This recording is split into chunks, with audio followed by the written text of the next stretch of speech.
Assalamualaikum warahmatullahi wabarakatuh. Shalom. Om Swastiastu.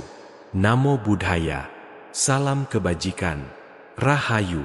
Selamat datang di Horor Sebelum Tidur, tempat di mana kisah-kisah gelap mengintai sebelum kamu memejamkan mata. Tapi sebelum kita mulai, yuk jawab salam tadi dengan tulus, dari hati yang bersih.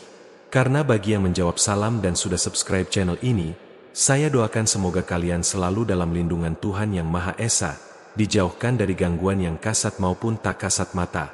Karena percaya atau tidak kadang, yang kita dengar bisa ikut pulang. Langit sore di Pemalang tampak merona jingga, cahaya matahari yang mulai meredup menyelinap di antara dedaunan pohon kelapa yang menjulang di pinggir sawah. Angin berhembus pelan membawa aroma tanah basah dari petak sawah yang baru saja dia iri. Suasana kampung itu damai. Jalanan kecil yang membelah area persawahan hanya dilalui segelintir orang yang pulang bekerja atau anak-anak yang masih berlarian tanpa beban. Di ujung jalan yang agak sepi itu, berdirilah sebuah gerobak baru berwarna hijau dengan ket yang masih mengilap, tampak begitu mencolok di antara hamparan sawah hijau di kiri kanannya. Gerobak itu milik seorang pria paruh baya bernama Slamet. Warga sekitar lebih akrab memanggilnya Pak Slamet. Seorang lelaki sederhana yang selama ini hidupnya pas-pasan. Tubuhnya agak kurus, wajahnya berkulit sawo matang dengan keriput halus di dahi, dan matanya sering terlihat teduh namun menyimpan ketegasan. Ia baru saja memutuskan membuka usaha mie ayam setelah beberapa tahun terakhir hanya bekerja serabutan, kadang menjadi buruh bangunan, kadang menjadi tukang kayu panggilan. Uang tabungan yang dikumpulkannya bersama sang istri akhirnya cukup untuk membeli gerobak bekas, yang kemudian dicat ulang agar tampak baru. Hari itu adalah hari pertama Pak Slamet mendorong gerobaknya ke tepi jalan yang mengarah ke pasar kecil di desa. Lokasi yang dipilih memang agak sepi, jauh dari pusat keramaian, tetapi strategis bagi orang-orang yang pulang dari pasar atau pekerja yang berjalan kaki melintasi jalan setapak menuju rumah mereka. Di sini tempatnya pas, Bu. Anginnya enak, dekat sawah, orang yang lewat pasti nyium aromanya. Ucapnya pagi tadi pada istrinya, Bu Yati, sebelum berangkat. Bu Yati hanya tersenyum sambil menyiapkan perlengkapan dagangan, mie kuning, ayam cincang, bawang goreng, sawi, dan beberapa bumbu racikan yang sudah diwariskan dari mendiang ibunya. Ketika gerobak itu resmi dibuka, suasana begitu sederhana. Pak Slamet menata kursi kayu kecil di samping gerobak. Hanya ada dua bangku panjang yang bisa diduduki pembeli. Sore itu, aroma tumisan bawang putih dan minyak ayam langsung tercium, membuat beberapa orang yang melintas spontan menoleh. Tidak butuh waktu lama, pembeli pertama datang, seorang petani tua yang baru pulang dari sawah. "Wah, akhirnya ada yang jualan mie ayam di sini," kata si petani sambil duduk di bangku, menunggu dengan sabar. Pak Slamet tersenyum, wajahnya berseri-seri penuh semangat. "Iya, Pak. Baru mulai hari ini. Coba dulu, semoga cocok rasanya." Uap panas mengepul dari mangkuk pertama yang ia sajikan. Kuah bening kekuningan mengeluarkan aroma gurih. Mie kenyal berpadu dengan suiran ayam kecoklatan, ditaburi bawang goreng renyah. Sang petani menyeruput dengan lahap, sesekali mengangguk puas. "Enak, Pak. Gurih banget. Beda dari mie ayam yang biasa saya beli di kota." Pujian itu bagai semangat baru bagi Pak Slamet. Tak lama, beberapa orang lain mulai berdatangan.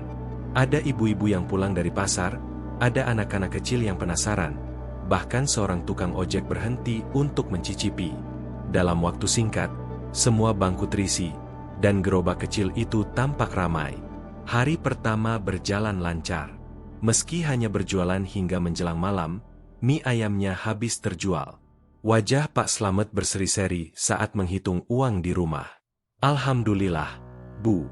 Laris. Nggak nyangka bisa serame ini." Bu Yati pun ikut lega, merasa jerih payah mereka tidak sia-sia. Malam itu mereka makan bersama dengan hati ringan. Meski sederhana hanya dengan tempe goreng dan sambal, namun terasa begitu nikmat. Hari-hari berikutnya, gerobak Pak Slamet semakin dikenal. Setiap sore, aroma mie ayamnya seakan menjadi tanda bagi orang-orang yang pulang dari sawah atau pasar. Bahkan ada beberapa pelanggan yang sengaja datang dari desa sebelah karena mendengar kabar tentang rasa mie ayamnya yang gurih. Tetangga sekitar juga ikut senang melihat perkembangan usaha Pak Slamet. Banyak yang mengatakan bahwa ia akhirnya menemukan jalan rezekinya. Pak RT bahkan sempat memuji, "Bagus, Matt. Desa kita jadi ada yang jualan enak, nggak usah jauh-jauh lagi ke kota buat cari mie ayam." Meski begitu, Pak Slamet tetap bersikap rendah hati. Ia selalu berkata, "Ini semua rezeki, Pak. Yang penting saya bisa kasih makan keluarga." Tidak ada kesan sombong, ia selalu melayani pembeli dengan ramah, bahkan kadang memberikan potongan harga untuk anak-anak kecil. Suasana warung kecil itu menjadi tempat yang menyenangkan. Anak-anak desa sering nongkrong di sana sambil makan mie ayam. Tukang becak beristirahat sambil menyeruput kuah hangat, dan ibu-ibu saling bertukar cerita sambil menunggu pesanan. Tidak ada yang aneh, tidak ada tanda-tanda menakutkan. Semuanya terasa normal dan damai. Namun, jika diperhatikan lebih seksama, ada hal kecil yang kerap luput dari perhatian banyak orang. Entah mengapa, meskipun warung itu berada di pinggir jalan yang sepi, pembeli selalu datang silih berganti. Bahkan ketika gerobak baru buka beberapa menit, aroma mie ayamnya seolah langsung menyebar jauh ke berbagai arah, membuat orang-orang penasaran dan ingin mampir. Bagi warga desa yang lugu, hal ini dianggap sebagai keistimewaan rezeki. Tidak ada yang curiga, karena rasa nikmat yang mereka kecap seolah menutup semua pertanyaan. Suatu sore, ketika matahari mulai condong ke barat, seorang pemuda duduk sendirian di bangku gerobak itu. Ia hanya memandang mangkuk mie ayamnya dengan ekspresi takjub. "Pak, ini beneran enak banget. Kayak ada rasa yang bikin pengen nambah terus." "Kok bisa ya?" tanyanya sambil tersenyum. Pak Slamet hanya tertawa kecil. "Mungkin karena saya masaknya pakai hati, Mas. Yang penting pelanggan puas." Jawaban sederhana itu membuat suasana kembali ringan. Tidak ada yang tahu, tidak ada yang merasa curiga. Malam semakin larut, jalan desa kembali sepi. Hanya suara jangkrik yang terdengar dari sawah. Gerobak hijau itu ditutup. Roda kayunya berdecit pelan saat didorong kembali ke rumah. Di balik senyuman ramah dan kesederhanaan Pak Slamet, semua orang percaya bahwa ia hanyalah pedagang mie ayam biasa yang sedang meniti rezeki. Tidak ada yang menyangka bahwa gerobak kecil itu suatu hari akan menyimpan cerita kelam yang menggetarkan desa, dan aroma gurih yang sekarang membuat orang betah akan menjadi misteri mengerikan yang tak pernah bisa dilupakan. Pagi itu, udara di Pemalang terasa sejuk. Embun masih menempel di dedaunan, sementara suara burung perkutut bersahut-sahutan dari balik pepohonan. Jalan desa yang sempit sudah mulai ramai oleh para ibu yang berangkat ke pasar. Anak-anak berseragam putih merah berjalan bergerombol menuju sekolah, dan beberapa bapak yang mengayuh sepeda menuju sawah. Di rumah kecil bercat hijau pucat milik Pak Slamet, kesibukan sudah tampak sejak subuh. Bu Yati, istrinya, sedang meracik bumbu di dapur. Tangannya cekatan menumbuk bawang putih, meracik kecap, dan menyiapkan minyak ayam yang harum. Sementara itu, Pak Slamet di teras sibuk membersihkan gerobak dan memeriksa stok bahan. Mie kuning segar, ayam potong yang sudah direbus semalaman, sayuran, dan kerupuk pangsit. Semua terlihat lebih rapi dibanding hari pertama mereka jualan. "Bu, aku berangkat lebih awal ya. Kemarin banyak yang ngantri, takutnya kalau kesiangan nanti nggak kebagian tempat," ucap Pak Slamet sambil mengikatkan kain lap ke pinggangnya. Bu Yati hanya mengangguk. "Iya, Pak. Semoga hari ini tambah lancar. Tapi jangan lupa istirahat juga. Jangan terlalu capek." Dengan semangat, Pak Slamet mendorong gerobaknya menuju lokasi yang sama, pinggir jalan dekat sawah. Suara roda kayu berdecit pelan, berbaur dengan suara ayam berkokok dari kejauhan. Saat ia tiba, suasana masih lengang. Namun hanya berselang setengah jam setelah membuka, beberapa orang langsung berdatangan. Ada yang memang sengaja menunggu sejak pagi, ada pula yang kebetulan lewat dan terhanyut oleh aroma harum tumisan bawang putih yang ia panaskan. Hari kedua itu, suasana warung kecilnya sudah berbeda. Bangku kayu yang biasanya kosong, kini terisi penuh. Bahkan ada yang rela berdiri sambil menunggu giliran. Seorang ibu muda sambil menggendong anaknya berkata dengan nada takjub, "Baru buka sebentar kok udah rame gini ya, Pak Slamet. Kayak warung yang udah terkenal lama aja." Pak Slamet tersenyum ramah. "Alhamdulillah, Bu. Rezeki sudah diatur Gusti Allah. Silakan duduk dulu. Nanti saya buatin yang panas-panas. Tak hanya orang-orang desa setempat, pembeli dari desa sebelah pun berdatangan. Ada yang datang naik motor, ada yang naik sepeda. Bahkan ada pula yang datang jalan kaki hanya untuk mencicipi mie ayam yang katanya beda rasanya. Kabar tentang kelezatan mie ayam Pak Slamet seolah menyebar begitu cepat. Entah dari mulut ke mulut atau sekadar cerita yang dibumbui orang-orang, yang jelas setiap hari jumlah pembeli bertambah berkali-kali lipat. Aroma kaldu ayam yang keluar dari kuali besar itu seolah punya daya tarik tersendiri. Tidak sedikit orang yang awalnya hanya ingin lewat, akhirnya tergoda untuk mampir. Bahkan ada anak-anak sekolah yang diam-diam menyisihkan uang jajannya demi bisa membeli seporsi mie ayam. Rasanya bikin nagih. "Pak, besok saya mau balik lagi," ujar seorang siswa SMP sambil menyeka keringat di dahinya setelah melahap satu mangkuk penuh. Sore menjelang malam, suasana masih ramai. Lampu petroma kecil yang digantung di atas gerobak membuat cahaya kekuningan menyoroti wajah-wajah pembeli. Di antara hiruk-pikuk itu, Pak Slamet tampak cekatan mengaduk kuali, menaburkan bumbu, dan menyajikan mangkuk demi mangkuk tanpa lelah. Tangannya seperti sudah terbiasa, meski baru beberapa hari berjualan. Sesekali ia mengusap peluh di dahinya, lalu tersenyum saat melihat tumpukan uang hasil jualan di toples kecil di pojok gerobak. Ketika malam semakin larut dan pembeli terakhir pulang, Pak Slamet menutup gerobaknya dengan wajah puas. "Alhamdulillah, Bu," ucapnya sesampai di rumah sambil menunjukkan uang hasil jualan hari itu. Jumlahnya jauh lebih banyak dari hari pertama, bahkan cukup untuk membayar sebagian hutang lama dan menyisakan tabungan. Bu Yati memandang uang itu dengan mata berkaca-kaca. "Nggak nyangka ya, Pak, baru beberapa hari jualan, kok bisa rame banget. Kayak rezeki ngalir deras gini, padahal lokasi jualannya kan jauh dari keramaian." Pak Slamet hanya menghela napas panjang lalu tersenyum samar. "Namanya rezeki, Bu. Kalau memang sudah jalannya, dari manapun bisa datang." Hari-hari berikutnya, keberhasilan itu semakin nyata.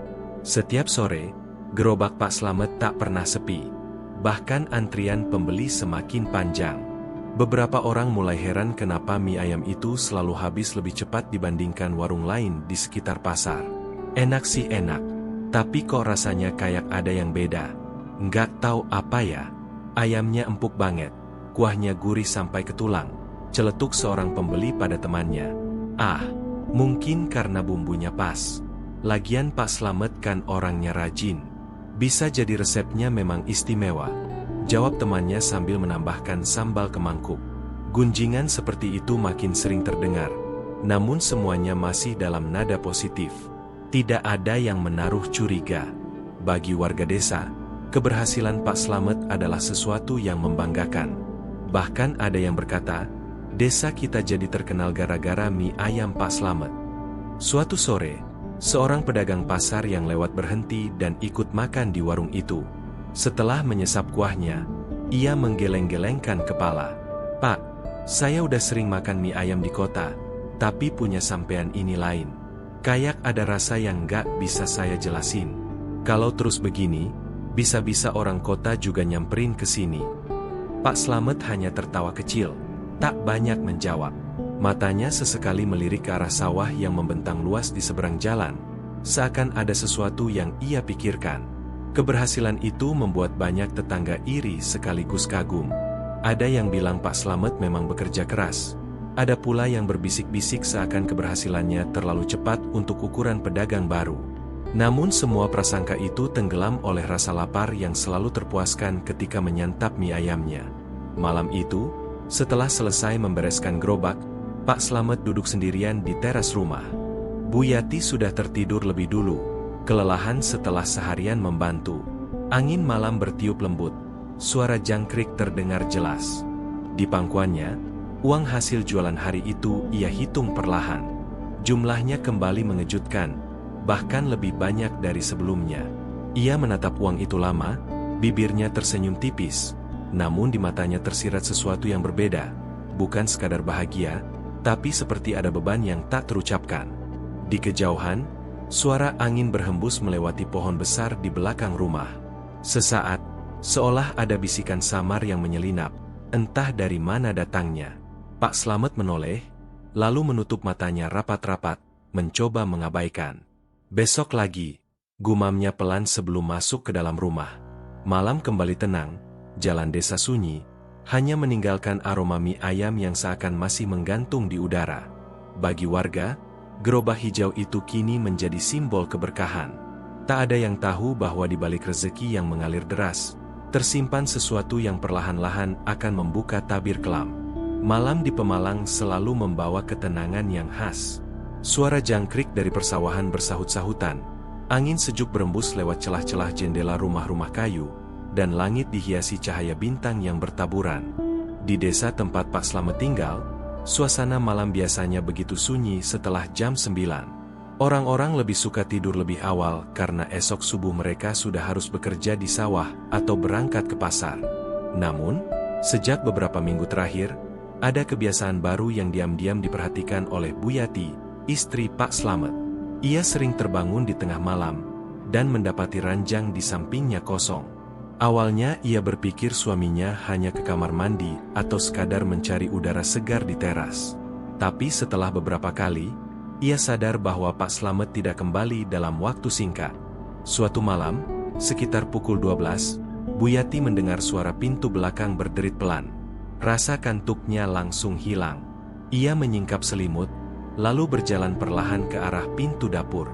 Dari celah jendela kecil, ia melihat Pak Slamet berjalan keluar rumah, melewati pekarangan menuju sebuah pohon besar yang tumbuh di tepi sawah belakang rumah mereka. Pohon itu dikenal warga sebagai pohon beringin tua yang akarnya menjalar besar hingga menutupi sebagian tanah sekitar. Bu Yati menahan napas, tubuhnya gemetar. Ia melihat suaminya berhenti di bawah pohon itu, lalu duduk bersila.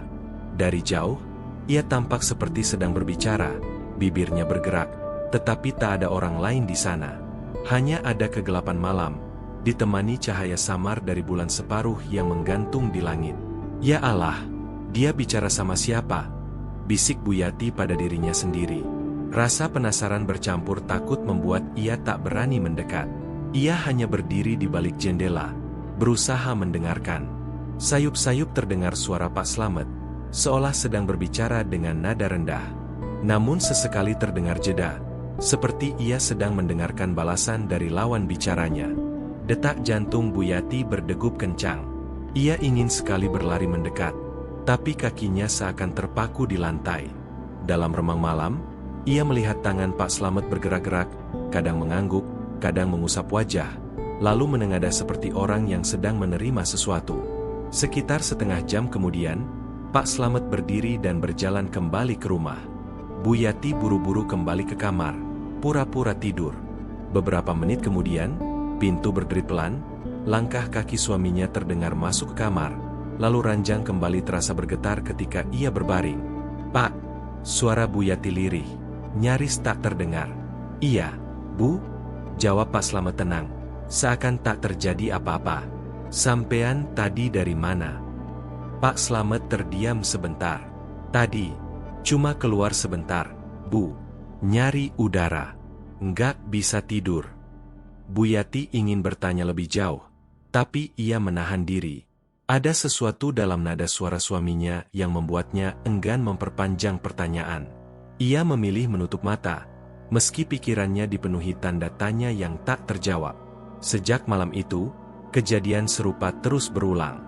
Hampir setiap malam, Pak Slamet keluar rumah diam-diam, menuju pohon besar itu. Kadang hanya sebentar, kadang cukup lama hingga hampir menjelang subuh. Bu Yati semakin gelisah, namun ia masih menahan diri untuk tidak menegur keras. Dalam hatinya, ia mencoba berpikir positif. Mungkin suaminya hanya sedang mencari ketenangan batin atau berdoa di tempat sepi.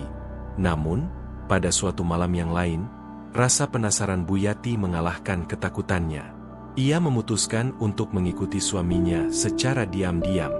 Ia berjalan perlahan, menapakkan kaki di tanah tanpa suara, bersembunyi di balik semak ketika Pak Slamet duduk di bawah pohon beringin. Kali ini, ia mendengar lebih jelas. Pak Slamet berbisik lirih, seolah sedang berbincang dengan seseorang. Kata-katanya terputus-putus, Namun Bu Yati sempat menangkap beberapa potongan kalimat. Sudah saya lakukan, pembeli makin banyak. Jangan khawatir, saya siap menepati janji. Tolong, jangan ganggu keluarga saya. Bulu kuduk Bu Yati meremang. Ia menutup mulut dengan tangan, menahan teriak. Ada sesuatu yang sangat salah dengan apa yang ia dengar. Suaminya jelas sedang berbicara dengan seseorang, tapi di hadapannya tak ada siapapun kecuali batang beringin tua itu. Angin malam bertiup kencang, dedaunan berdesir, dan Bu Yati merasa ada tatapan dari kegelapan, meski tak terlihat jelas. Tak tahan lagi, ia berlari kembali ke rumah dengan langkah tergesa. Jantungnya berdegup kencang, tubuhnya gemetar. Ia buru-buru masuk kamar, berbaring, dan menutup wajah dengan selimut. Ketika Pak Slamet akhirnya pulang, ia masuk kamar dengan langkah tenang. "Tidur, Bu?" tanyanya singkat. Bu Yati pura-pura menggumam dalam kantuk, tidak menjawab jelas. Dalam hatinya, ia dilanda ketakutan yang tak bisa ia ceritakan. Ia tahu ada sesuatu yang disembunyikan suaminya, tapi ia tak berani menanyakan. Esok paginya, suasana rumah kembali normal. Pak Slamet seperti biasa sibuk menyiapkan gerobak. Wajahnya ceria, seolah tidak ada yang terjadi.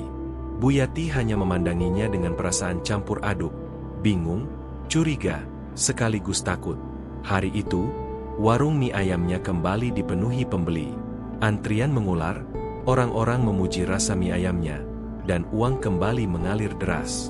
Semua tampak sempurna dari luar, namun hanya Bu Yati yang tahu ada sesuatu yang tidak wajar di balik semua itu. Malam berikutnya, Bu Yati mencoba memberanikan diri berbicara. Setelah selesai berjualan dan mereka berdua duduk di ruang tamu, ia berkata dengan suara hati-hati, "Pak, sampean akhir-akhir ini sering keluar malam. Sebenarnya sampean ngapain sih?" Pak Slamet terdiam sejenak, lalu tersenyum tipis. "Cuma cari udara, Bu. Biar pikiran tenang. Jangan dipikir aneh-aneh." Tapi Bu Yati tahu, suaminya sedang menutupi sesuatu. Senyuman itu tidak sepenuhnya tulus. Ada sesuatu yang bersembunyi di balik tatapan matanya. Malam-malam berikutnya, kebiasaan itu terus berlanjut. Suara bisikan samar-samar di bawah pohon beringin seolah menjadi bagian dari kehidupan rumah tangga mereka. Bu Yati hanya bisa diam, menyimpan rahasia yang kian menghantui pikirannya. Dan sejak saat itu, meski warung mie ayam Pak Slamet semakin ramai, Bu Yati selalu dihantui oleh perasaan aneh, seolah ada sosok lain yang ikut hadir dalam setiap mangkuk mie ayam yang disajikan.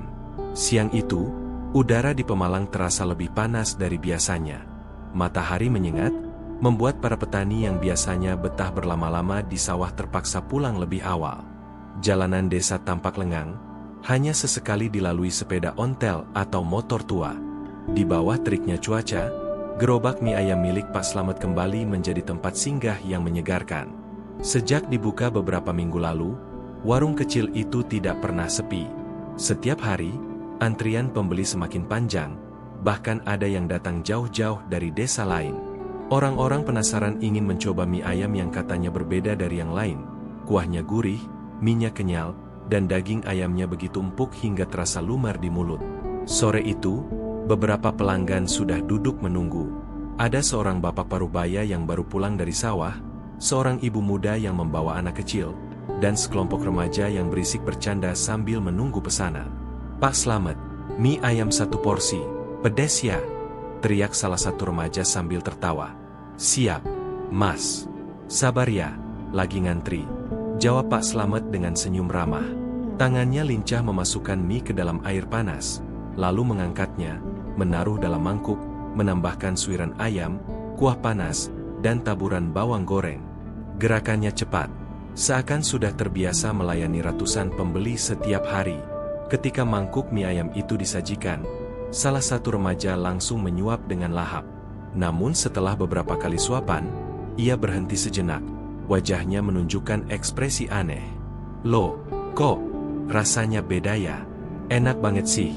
Tapi, kayak bukan ayam biasa," gumamnya sambil menatap teman-temannya. Temannya tertawa. "Apaan sih? Namanya juga ayam kampung mungkin. Makanya empuk banget." Remaja itu mengangguk, mencoba mengabaikan perasaan aneh di lidahnya. Ia kembali melahap hingga habis, bahkan menambah 1 porsi lagi. Pokoknya nagih. Besok aku balik lagi, deh. Di bangku lain, seorang ibu muda sedang menyuapi anaknya. Anak itu tampak lahap, tapi setelah beberapa sendok, wajahnya berubah pucat. Tiba-tiba ia mengeluh pusing dan rewel, menangis tak mau melanjutkan makan. Sang ibu panik, buru-buru menyudahi makan dan membawa pulang anaknya. Anehnya, keesokan harinya, ibu itu kembali lagi ke warung, seakan lupa kejadian semalam. Entah kenapa, rasanya bikin kangen. Pak, padahal anak saya sempat rewel kemarin, katanya sambil tertawa kecil. Di sisi lain, seorang bapak parubaya yang duduk sendirian menatap lama potongan ayam di mangkuknya.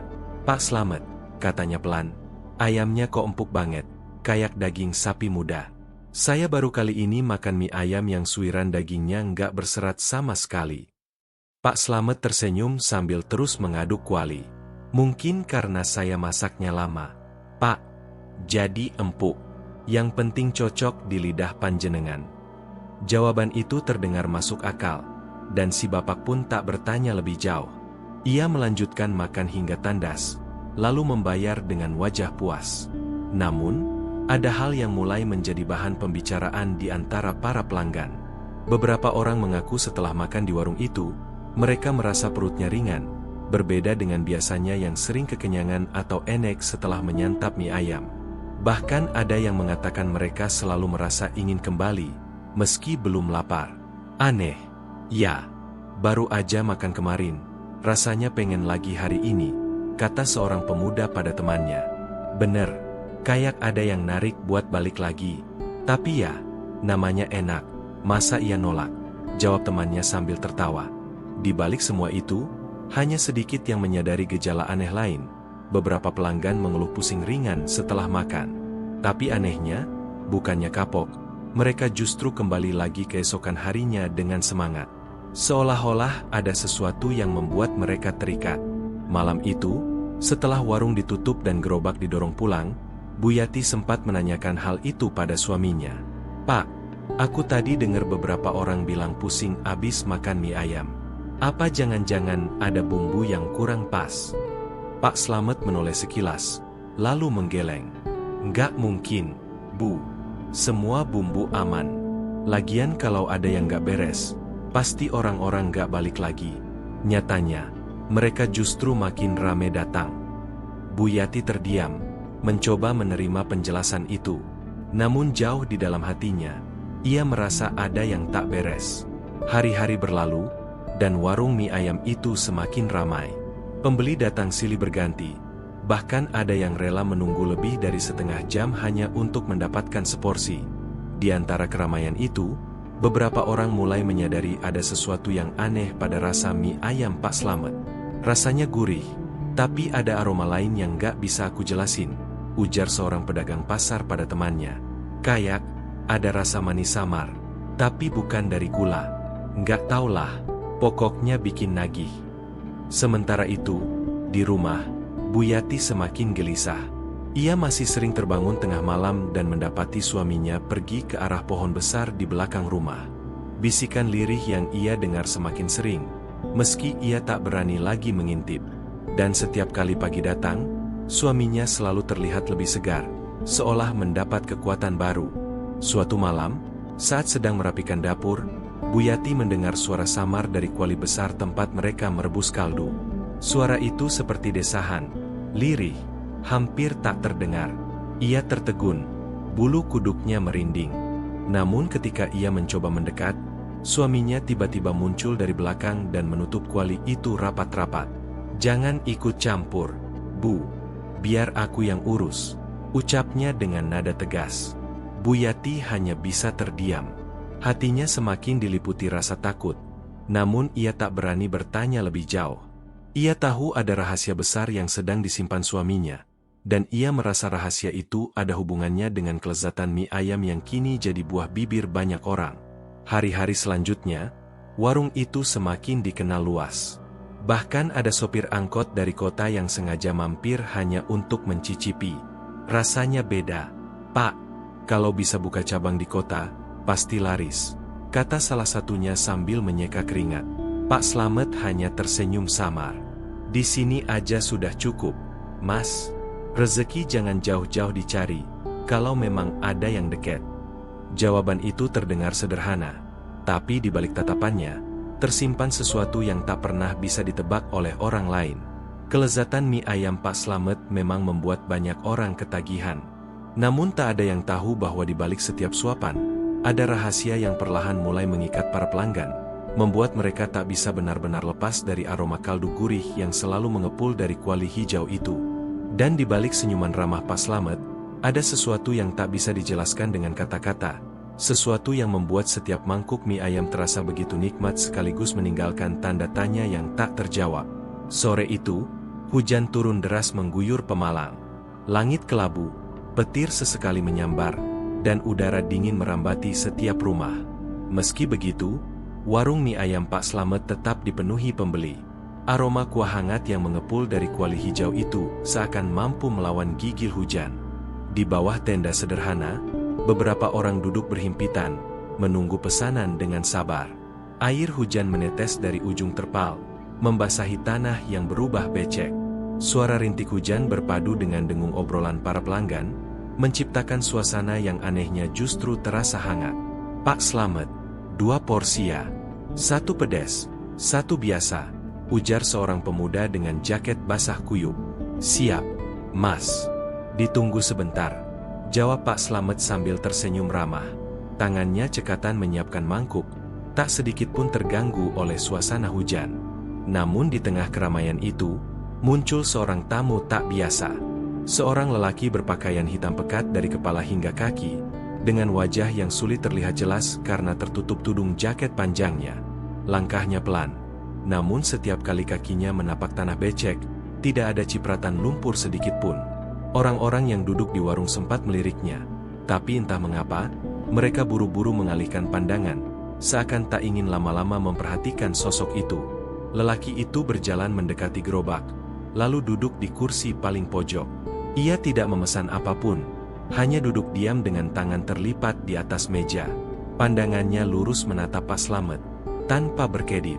Bu Yati yang sedang membantu merapikan piring kotor merasakan bulu kuduknya berdiri. Ada hawa dingin yang berbeda dari biasanya, seolah-olah udara di sekitar lelaki itu lebih pekat, lebih berat. Ia menelan ludah, berusaha mengabaikannya, lalu kembali sibuk dengan pekerjaannya. Pak Slamet yang biasanya ramah, tiba-tiba berubah kaku. Tangannya sempat terhenti saat hendak menuang kuah ke mangkuk. Namun hanya sebentar. Setelah itu ia kembali bekerja seolah tak terjadi apa-apa. Beberapa menit berlalu, namun lelaki berpakaian hitam itu tetap tidak memesan. Ia hanya duduk diam, menatap Pak Slamet tanpa berkata sepatah kata pun. Beberapa pelanggan yang menyadari keanehan itu mulai berbisik-bisik. Orang aneh, ya?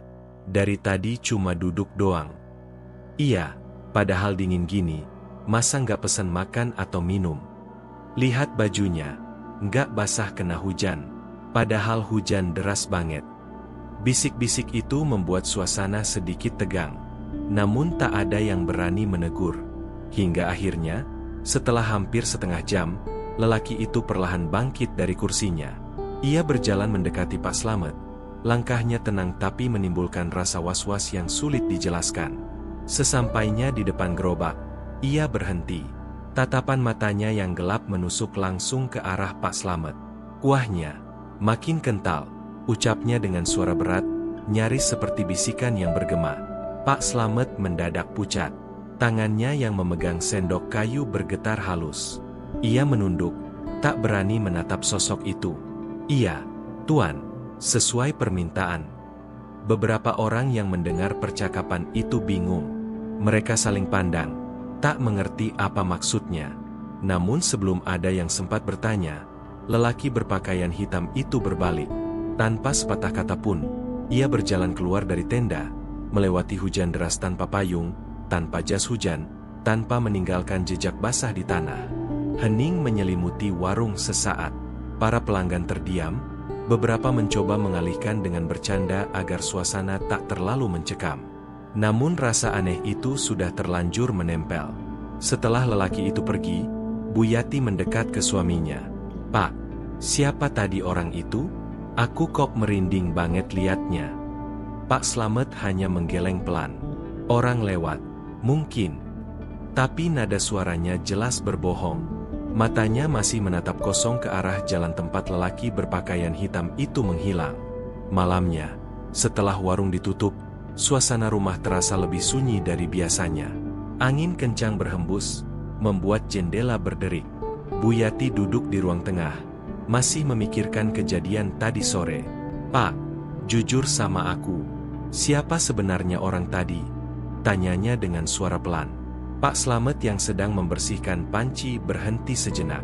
Wajahnya terlihat letih. "Jangan banyak tanya, Bu. Yang penting, kita masih bisa hidup tenang. Warung rame, rezeki lancar. Itu aja sudah cukup. Tapi aku takut, Pak. Ada yang gak beres." Pak Slamet menatap istrinya dalam-dalam. "Kadang, untuk bisa bertahan hidup, kita harus berurusan dengan hal yang gak semua orang bisa terima. Kalau kamu sayang sama aku, jangan tanya lebih jauh."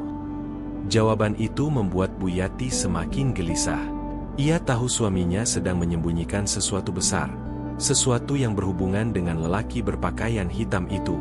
Malam itu, saat Bu Yati mencoba tidur, ia mendengar suara langkah kaki di luar rumah.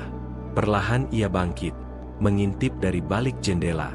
Di bawah cahaya rembulan yang redup, ia melihat sosok lelaki berpakaian hitam itu berdiri di dekat pohon besar belakang rumah. Tubuhnya tegak, wajahnya tertutup bayangan.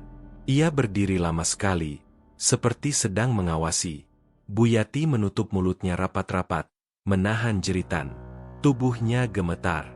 Ketika ia kembali mengintip, sosok itu sudah hilang, lenyap begitu saja. Sejak malam itu, keanehan semakin sering terjadi. Setiap kali lelaki berpakaian hitam itu muncul, warung mie ayam Pak Slamet selalu lebih ramai dari biasanya. Pelanggan datang dari tempat-tempat yang jauh, bahkan dari luar kota. Mereka selalu memuji rasa mie ayam itu. Tapi di balik itu, beberapa di antaranya mulai mengalami hal-hal ganjil. Ada seorang pegawai kantor yang mengaku setiap malam setelah makan mie ayam Pak Slamet, ia selalu bermimpi bertemu sosok asing yang menawarkan mangkuk besar berisi daging mentah. Ada pula seorang ibu rumah tangga yang mendadak mengalami sakit kepala hebat setiap kali melewati jalan dekat warung itu, seolah-olah kepalanya dipaksa menoleh ke arah aroma mie ayam yang mengepul. Namun anehnya, tak satu pun dari mereka yang berhenti makan di sana. Justru, semakin mereka merasa terganggu, semakin besar keinginan mereka untuk kembali.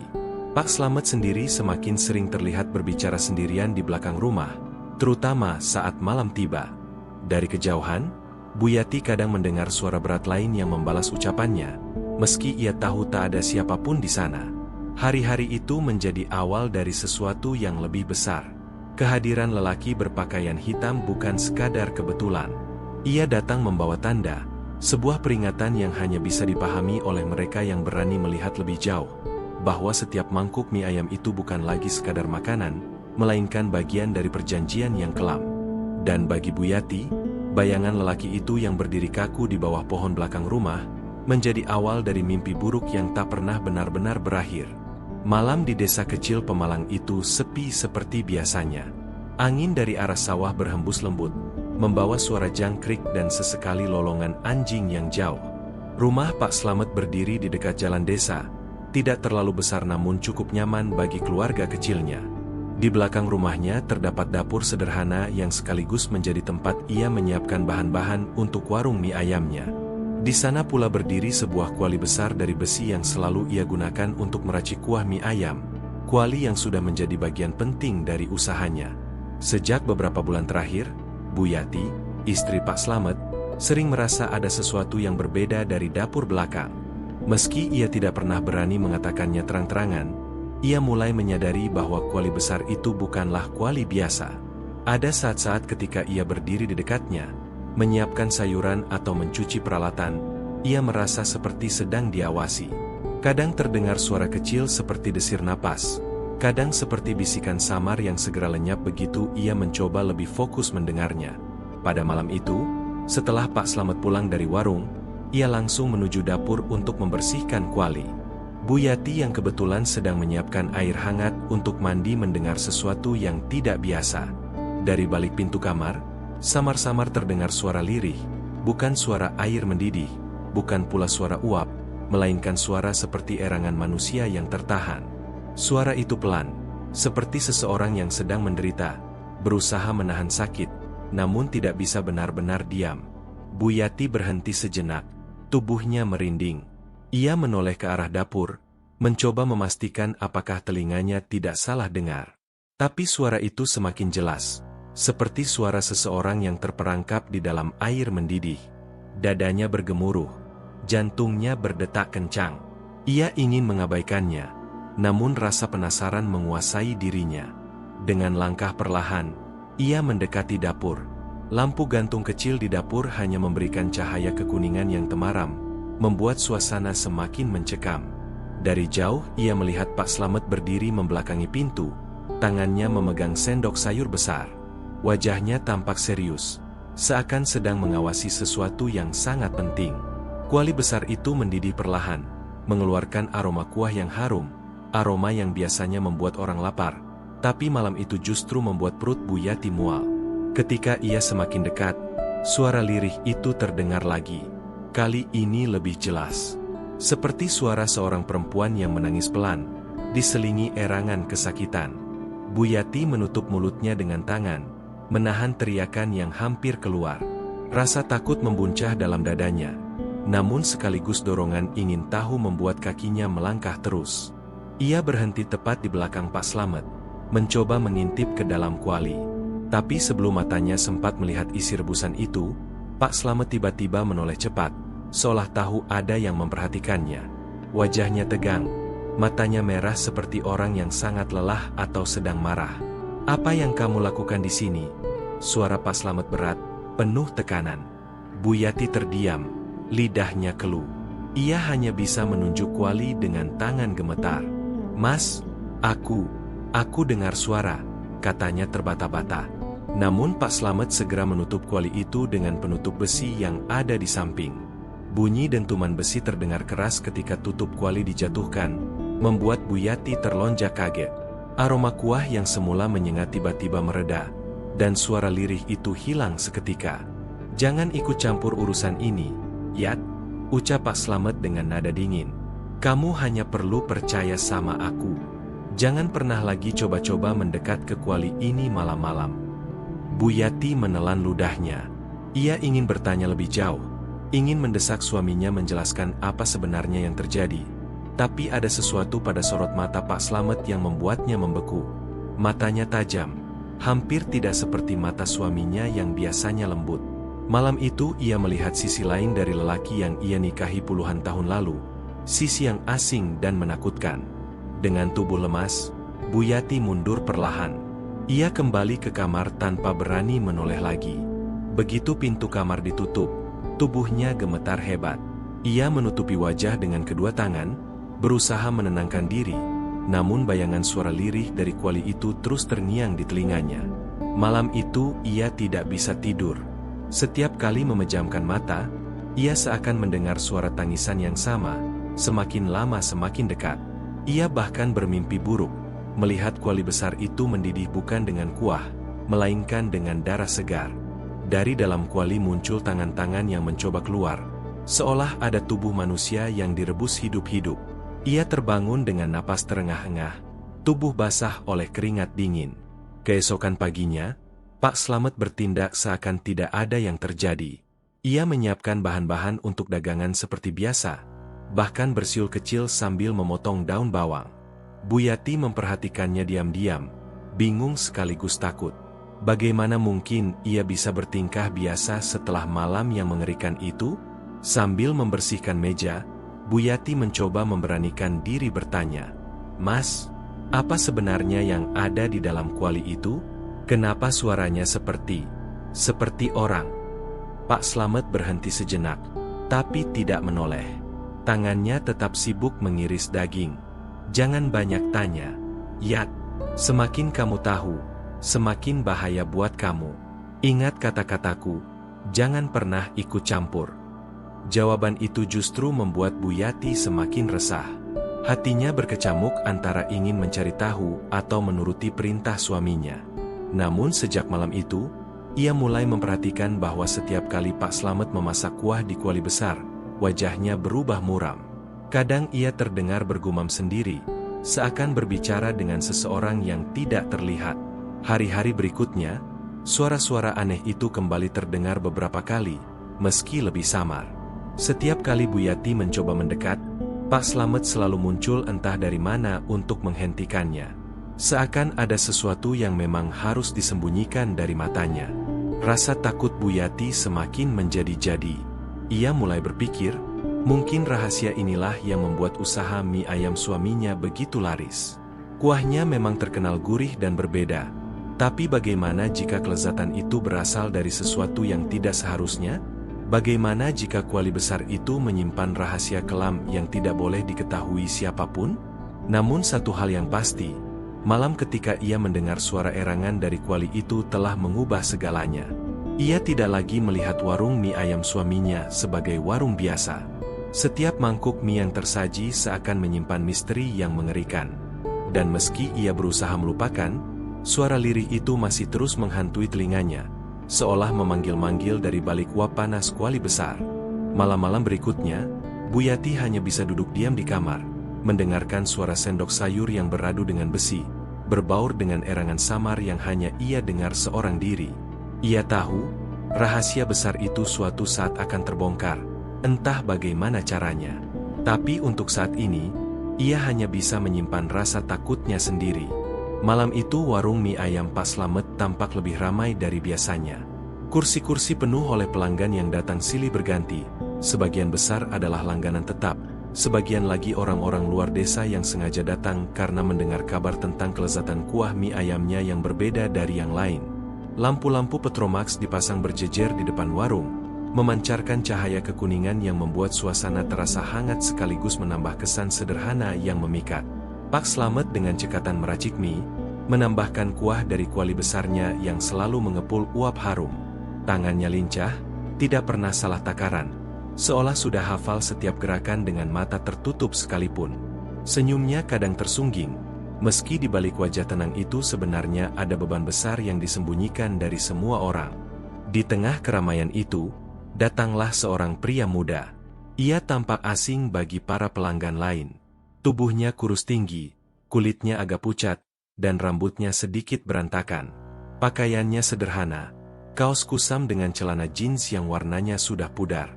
Ia duduk di sudut warung, agak jauh dari keramaian. Pandangannya berkeliling, memperhatikan orang-orang yang makan dengan lahap. Pak Slamet meliriknya sekilas. "Mau pesan apa, Mas?" tanyanya sambil tetap sibuk mengaduk mie. "Biasa aja, Pak. Mie ayam 1 porsi." Suaranya pelan tapi jelas. Ada sesuatu dari nada bicaranya yang membuat Bu Yati, yang malam itu membantu melayani, merasakan sedikit keganjilan. Entah kenapa, ia merasa seperti pernah melihat wajah pemuda itu, tapi tidak ingat di mana. Beberapa menit kemudian, semangkuk mie ayam hangat tersaji di meja pemuda itu. Uapnya mengepul, aroma khas kuah mie ayam yang kuat langsung memenuhi udara.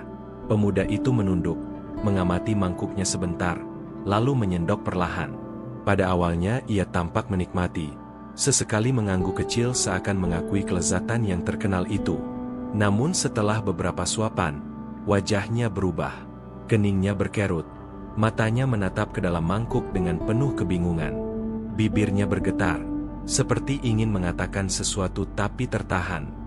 Bu Yati yang memperhatikan dari jauh merasa semakin resah. Ada sesuatu di mata pemuda itu, semacam rasa ngeri yang ditahan. Ia ingin mendekat, tapi saat itu Pak Slamet muncul dari dapur dan langsung menghampiri meja pemuda tersebut. "Bagaimana rasanya, Mas?" tanya Pak Slamet ramah, tapi matanya menyimpan sorot tajam. Pemuda itu menelan ludah, lalu berusaha tersenyum. "Enak, Pak. Tapi kuahnya ini..." Kata-katanya terhenti. Ia menatap langsung ke arah Pak Slamet, lalu kembali menunduk. Tangannya gemetar memegang sendok. Pak Slamet menepuk bahunya pelan. "Kalau mau tambah, bilang saja." Senyumnya tipis, tapi ada tekanan halus dalam nada bicaranya. Malam itu pemuda itu hanya makan setengah mangkuk, lalu buru-buru pergi. Ia bahkan tidak menoleh lagi, hanya meletakkan uang di meja dan berjalan cepat ke arah jalan desa yang gelap. Para pelanggan lain tidak terlalu memperhatikan, tapi Bu Yati menangkap sesuatu dari cara jalannya, seperti seseorang yang sedang dikejar rasa takut. Keesokan harinya, kabar mengejutkan datang dari kampung sebelah. Ada seorang pemuda yang dilaporkan hilang setelah terakhir kali terlihat mampir ke warung mie ayam Pak Slamet. Orang tuanya gelisah, mencari kemana-mana, tapi tidak ada jejak sama sekali. Satu-satunya informasi yang mereka dapat hanyalah dari seorang temannya yang sempat mengantar, bahwa pemuda itu malam sebelumnya makan mie ayam di warung Pak Slamet. Berita itu cepat menyebar di desa. Orang-orang mulai bergumam, ada yang terang-terangan menuduh, ada pula yang hanya berbisik-bisik. Namun anehnya, warung Pak Slamet tidak pernah sepi. Justru setelah kabar itu, semakin banyak orang berdatangan, entah karena penasaran, entah karena benar-benar ketagihan rasa mie ayamnya. Bu Yati semakin dilanda kegelisahan. Ia teringat jelas tatapan mata pemuda itu malam sebelumnya. Tatapan yang seolah ingin menyampaikan sesuatu sebelum ia menghilang. Bayangan kuali besar di dapur, dengan suara lirih yang pernah ia dengar, kembali menghantuinya. Ia mulai curiga, mungkin semua ini ada hubungannya. Malam berikutnya, ketika warung sudah sepi, Bu Yati memberanikan diri bertanya pada suaminya. "Mas, orang yang hilang itu, jangan-jangan?" Pak Slamet langsung menatapnya tajam. "Kamu jangan sembarangan bicara, Yat, kalau ada orang dengar, bisa gawat. Ingat, kita hidup dari sini. Jangan rusak semuanya dengan prasangka." "Tapi aku lihat sendiri, Mas. Pemuda itu makan di sini, lalu besoknya hilang. Apa hubungannya sama kuali itu? Jangan-jangan..."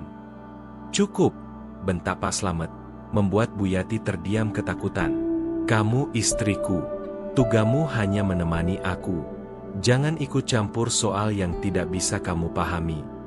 Malam itu Bu Yati menangis diam-diam di kamar. Ia merasa semakin terjebak dalam lingkaran misteri yang mengerikan.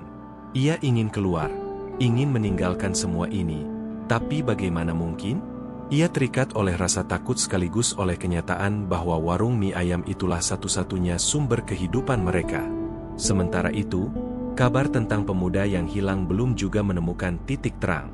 Polisi desa mencoba menyelidiki, tapi tidak ada bukti kuat. Hanya ada cerita samar dari orang-orang yang melihat pemuda itu terakhir kali di warung Pak Slamet. Namun karena tidak ada saksi lain yang bisa memastikan, kasus itu perlahan mereda, ditelan oleh kesibukan warga desa. Hanya Bu Yati yang terus menyimpan kecurigaan.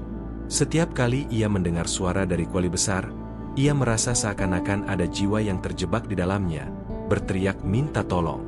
Dan ia yakin, suara itu semakin bertambah kuat sejak hilangnya pemuda misterius itu. Suatu malam, ketika Pak Slamet tertidur pulas, Bu Yati memberanikan diri mendekati dapur. Ia ingin membuktikan sendiri apa yang selama ini hanya menjadi ketakutan dalam pikirannya. Dengan langkah gemetar, ia membuka tutup kuali besar itu. Uap panas langsung menyembur, membuat matanya perih. Namun di balik uap itu, ia melihat sesuatu yang membuat darahnya serasa berhenti mengalir. Sekilas, ia melihat wajah pucat seorang pemuda. Mata terpejam, bibir membiru, terapung di antara kuah keruh. Wajah itu mirip sekali dengan pemuda yang hilang beberapa hari lalu. Bu Yati terpekik kecil, lalu buru-buru menutup kuali. Tubuhnya gemetar hebat, air matanya mengalir tanpa bisa ditahan. Malam itu ia sadar, apa yang selama ini ia takutkan ternyata benar adanya. Namun ia juga sadar satu hal, ia tidak berdaya. Rahasia itu terlalu besar, terlalu berbahaya. Dan sekarang ia menjadi salah satu orang yang tahu. Malam itu, angin bertiup pelan dari arah sawah, membawa hawa dingin yang meresap ke dalam tulang. Desa kecil di pinggiran Pemalang masih terlihat tenang, seolah tak terganggu oleh kabar seorang pemuda yang hilang setelah terakhir kali makan di warung mie ayam Pak Slamet. Orang-orang tetap saja memenuhi bangku panjang di depan warung itu, menikmati semangkuk mie ayam panas yang kuahnya gurih, aroma kaldunya begitu kuat, dan daging ayamnya selalu terasa empuk. Pak Slamet seperti biasa tampak sibuk. Tangan tuanya lincah menuang mie, menabur ayam cincang, lalu menyiramnya dengan kuah pekat dari kuali besar. Para pembeli makan dengan lahap, sebagian bahkan menambah pesanan lebih dari 1 mangkuk. Setiap kali melihat piring kosong menumpuk, senyum Pak Slamet mengembang, meski matanya tetap menyimpan bayangan gelap yang tidak bisa dibaca siapapun. Namun, di balik kesibukan itu, ada sesuatu yang mulai mengusik warga sekitar. Beberapa tetangga dekat rumah Pak Slamet, yang letaknya tidak jauh dari warung dan dapurnya, mulai mencium sesuatu yang aneh. Bau busuk. Bukan bau biasa seperti bangkai tikus atau sisa makanan basi. Aroma itu tajam, menusuk hidung, dan begitu pekat sehingga orang yang menciumnya merasa mual seketika. Bau itu muncul tidak menentu, kadang di sore hari, kadang tengah malam, kadang pula subuh menjelang. Yang membuat warga semakin bingung, bau itu hanya keluar dari arah dapur rumah Pak Slamet, sementara dari warungnya sendiri justru selalu tercium harum kaldu segar yang menggoda selera. Seorang tetangga bernama Bu Yati, yang rumahnya berdampingan dengan Pak Slamet, pernah bercerita kepada suaminya tentang hal itu. "Pak, aku heran, dapur si Slamet itu kenapa sering sekali bau anyir, kayak darah busuk. Padahal kalau lihat dari luar, warungnya selalu bersih," bisiknya pada suatu malam. Suaminya hanya mengangkat bahu. "Ah, mungkin tikus mati di got. Lagian, lihat saja, yang makan di sana tetap ramai. Kalau ada yang tidak beres, pasti orang sudah protes." Tapi Bu Yati tahu, bau itu bukan sekadar bangkai tikus. Ia pernah mencium aroma serupa dulu, ketika ada tetangganya yang ternak kambing mati mendadak dan dibiarkan semalaman sebelum dikubur. Bedanya, kali ini baunya jauh lebih pekat, bercampur dengan sesuatu yang ia tak mampu gambarkan. Malam itu, sekitar pukul 11, Bu Yati, istri Pak Slamet, tidak bisa tidur. Angin malam membawa masuk bau menyengat dari arah dapur. Ia menutup hidung dengan tangan, matanya berair menahan rasa mual. Ia tahu betul, itu bukan bau biasa.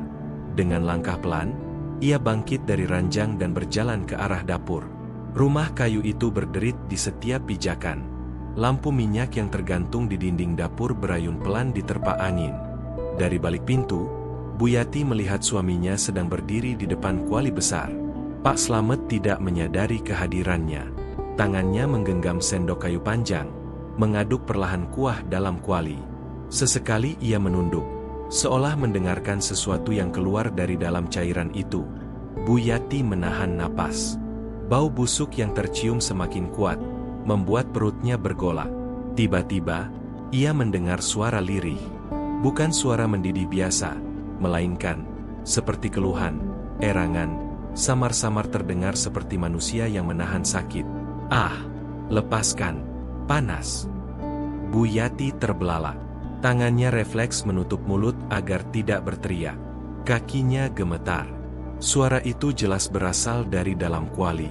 Pak Slamet berhenti mengaduk, lalu menoleh cepat ke arah pintu. Mata mereka bertemu.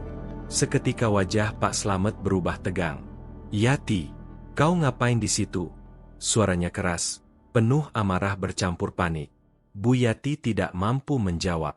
Tangannya menunjuk kuali, bibirnya bergetar. "Mas, itu suara apa?" Dengan cepat, Pak Slamet menutup kuali itu menggunakan penutup besi besar. Ia mendekati istrinya, menarik lengannya dengan kasar. "Kau jangan ikut campur. Jangan pernah kau buka atau dengarkan apapun dari kuali itu.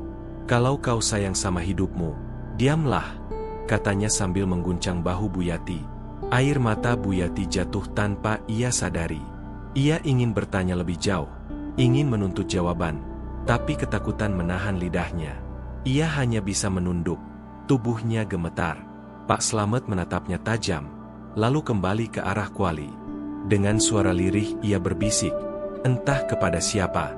Bu Yati hanya bisa mendengar potongan kata yang membuat bulu kuduknya meremang.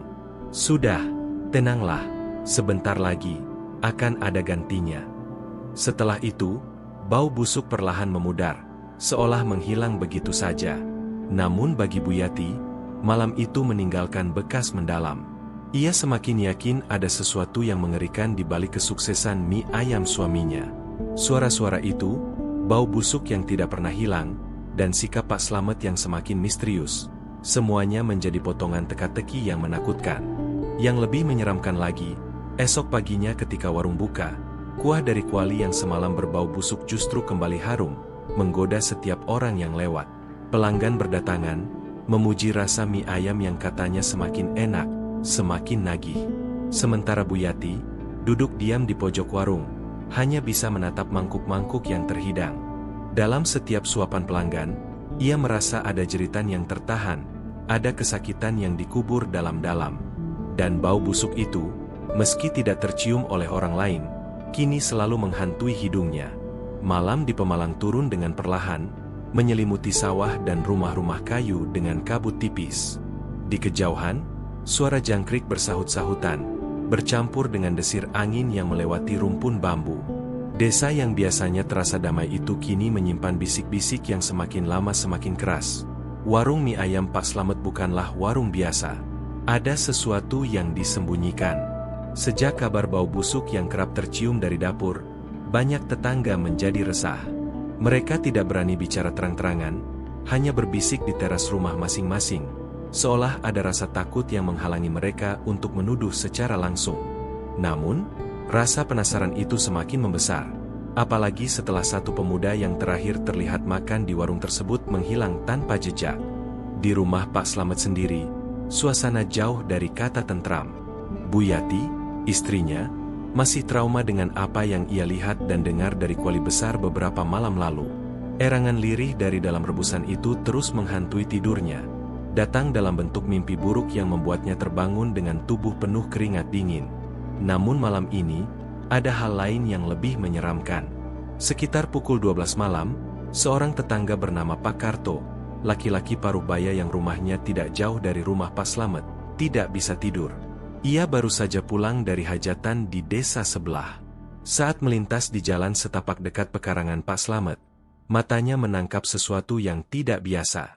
Di bawah cahaya rembulan yang pucat, ia melihat sosok Pak Slamet di halaman belakang rumahnya.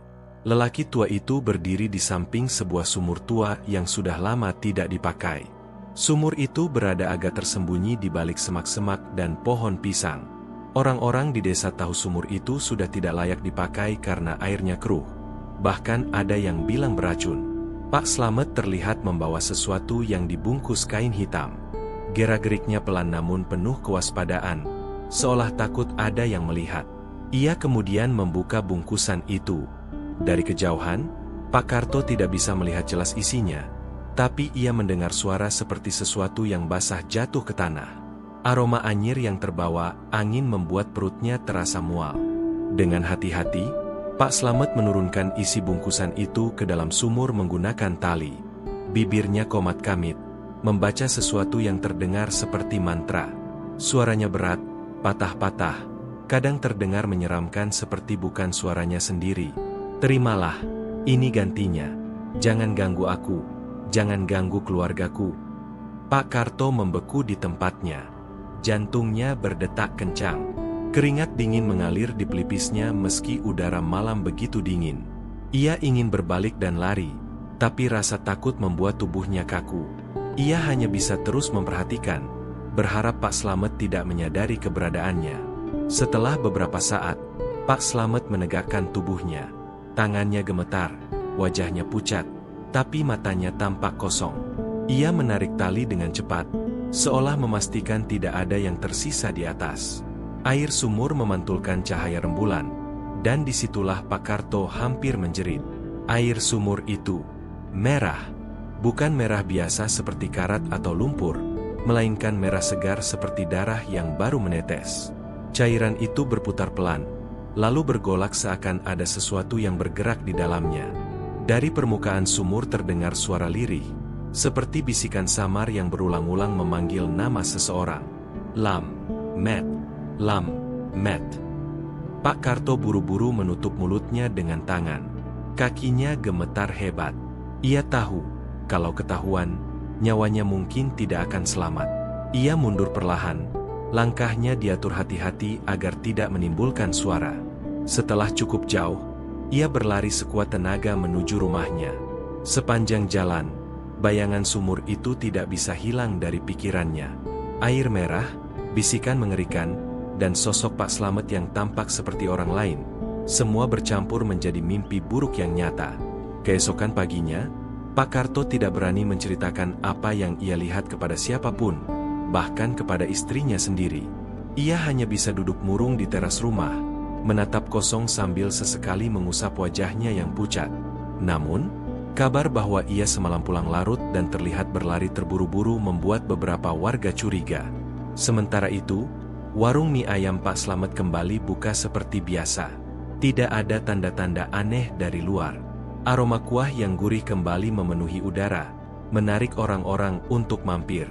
Tak ada yang tahu bahwa malam sebelumnya sesuatu telah diturunkan ke dalam sumur tua. Bu Yati hanya bisa menatap suaminya dengan rasa takut. Ia tidak berani bertanya, tapi ia tahu benar setiap kali sumur itu didatangi, sesuatu yang mengerikan sedang terjadi.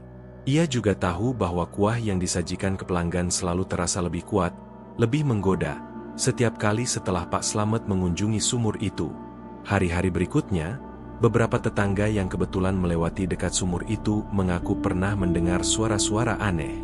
Ada yang mendengar tangisan perempuan, ada pula yang mendengar suara percikan air meski tidak ada yang menimba. Bahkan ada seorang anak kecil yang bercerita melihat tangan hitam panjang keluar sebentar dari mulut sumur lalu menghilang kembali. Tentu saja, cerita itu dianggap bualan anak-anak.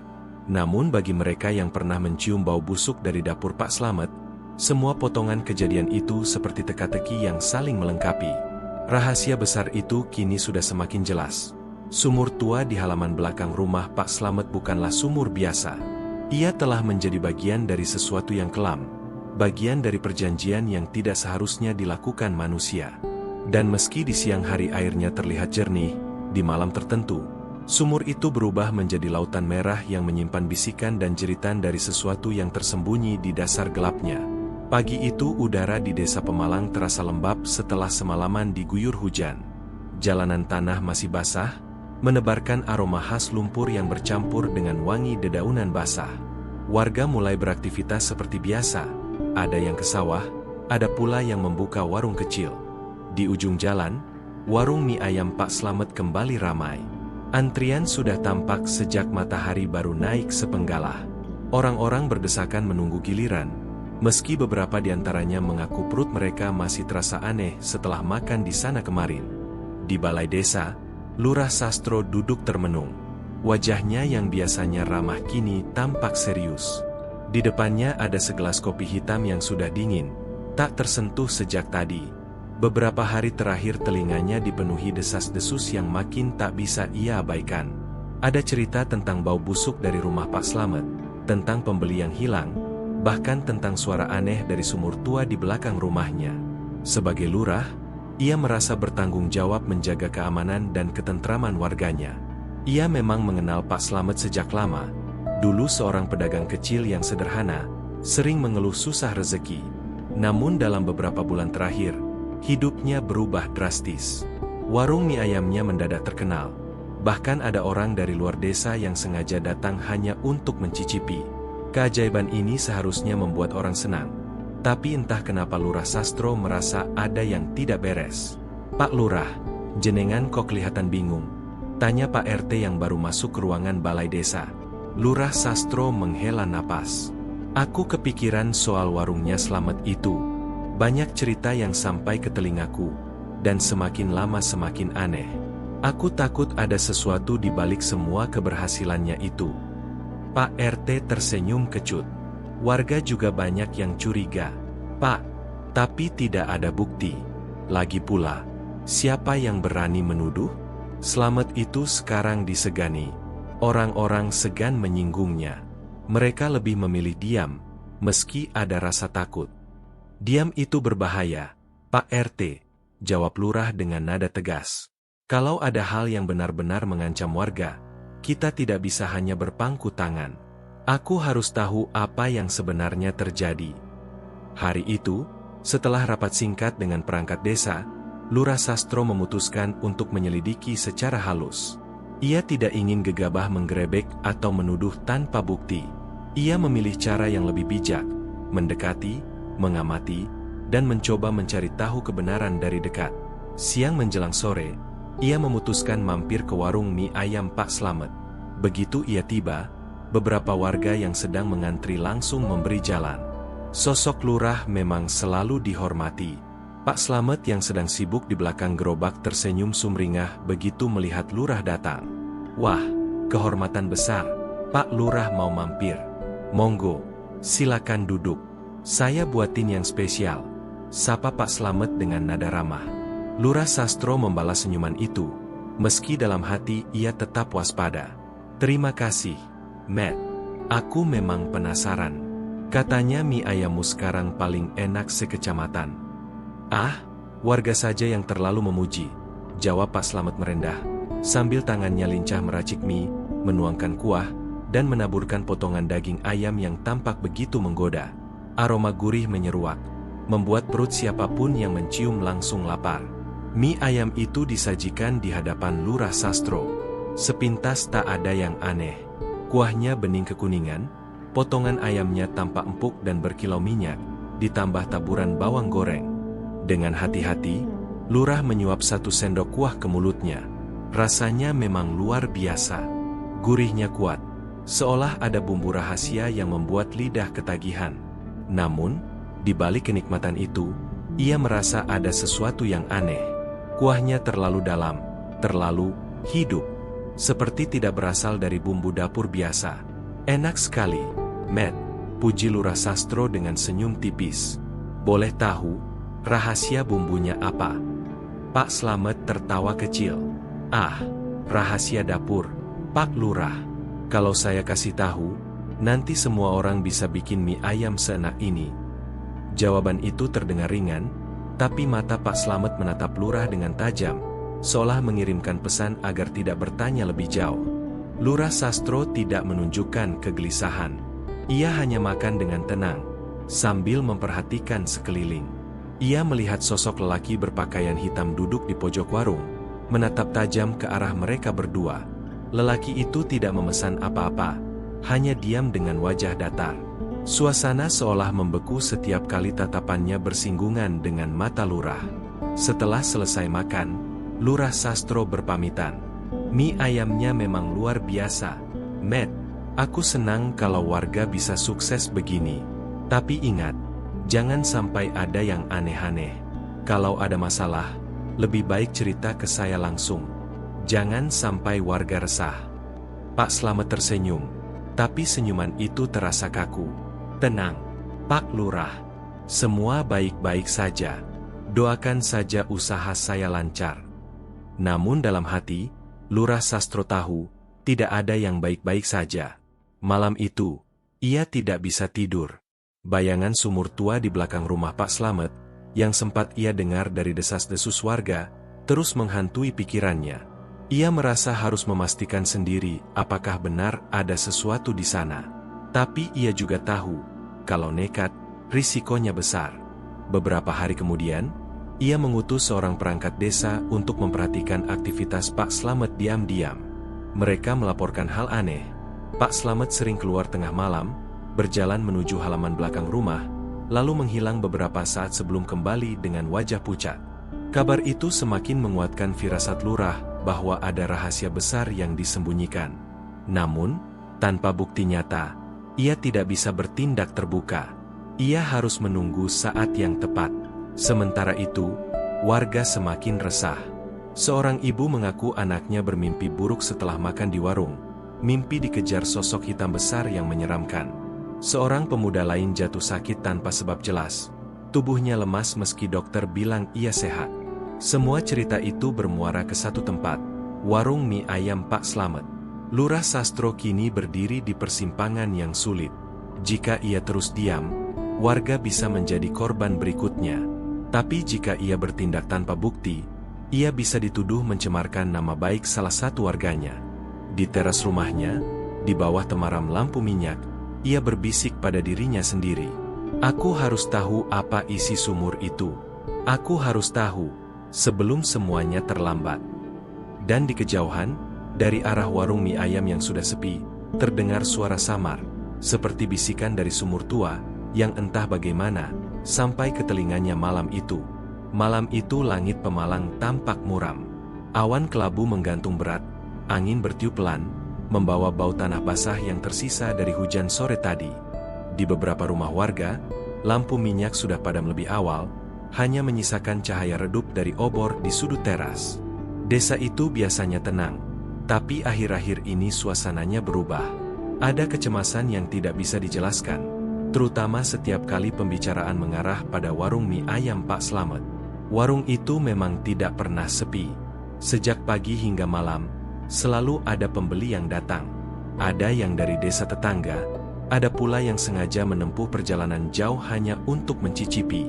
Mereka bilang rasanya tidak ada tandingannya, kuahnya pekat, ayamnya empuk, mie-nya kenyal sempurna. Namun semakin banyak orang yang makan, semakin banyak pula kisah aneh yang beredar di antara warga. Beberapa orang mengaku mulai mengalami mimpi buruk setelah menyantap mie ayam itu. Mimpi yang bukan sekadar bunga tidur, melainkan seakan nyata, meninggalkan bekas di tubuh dan jiwa mereka.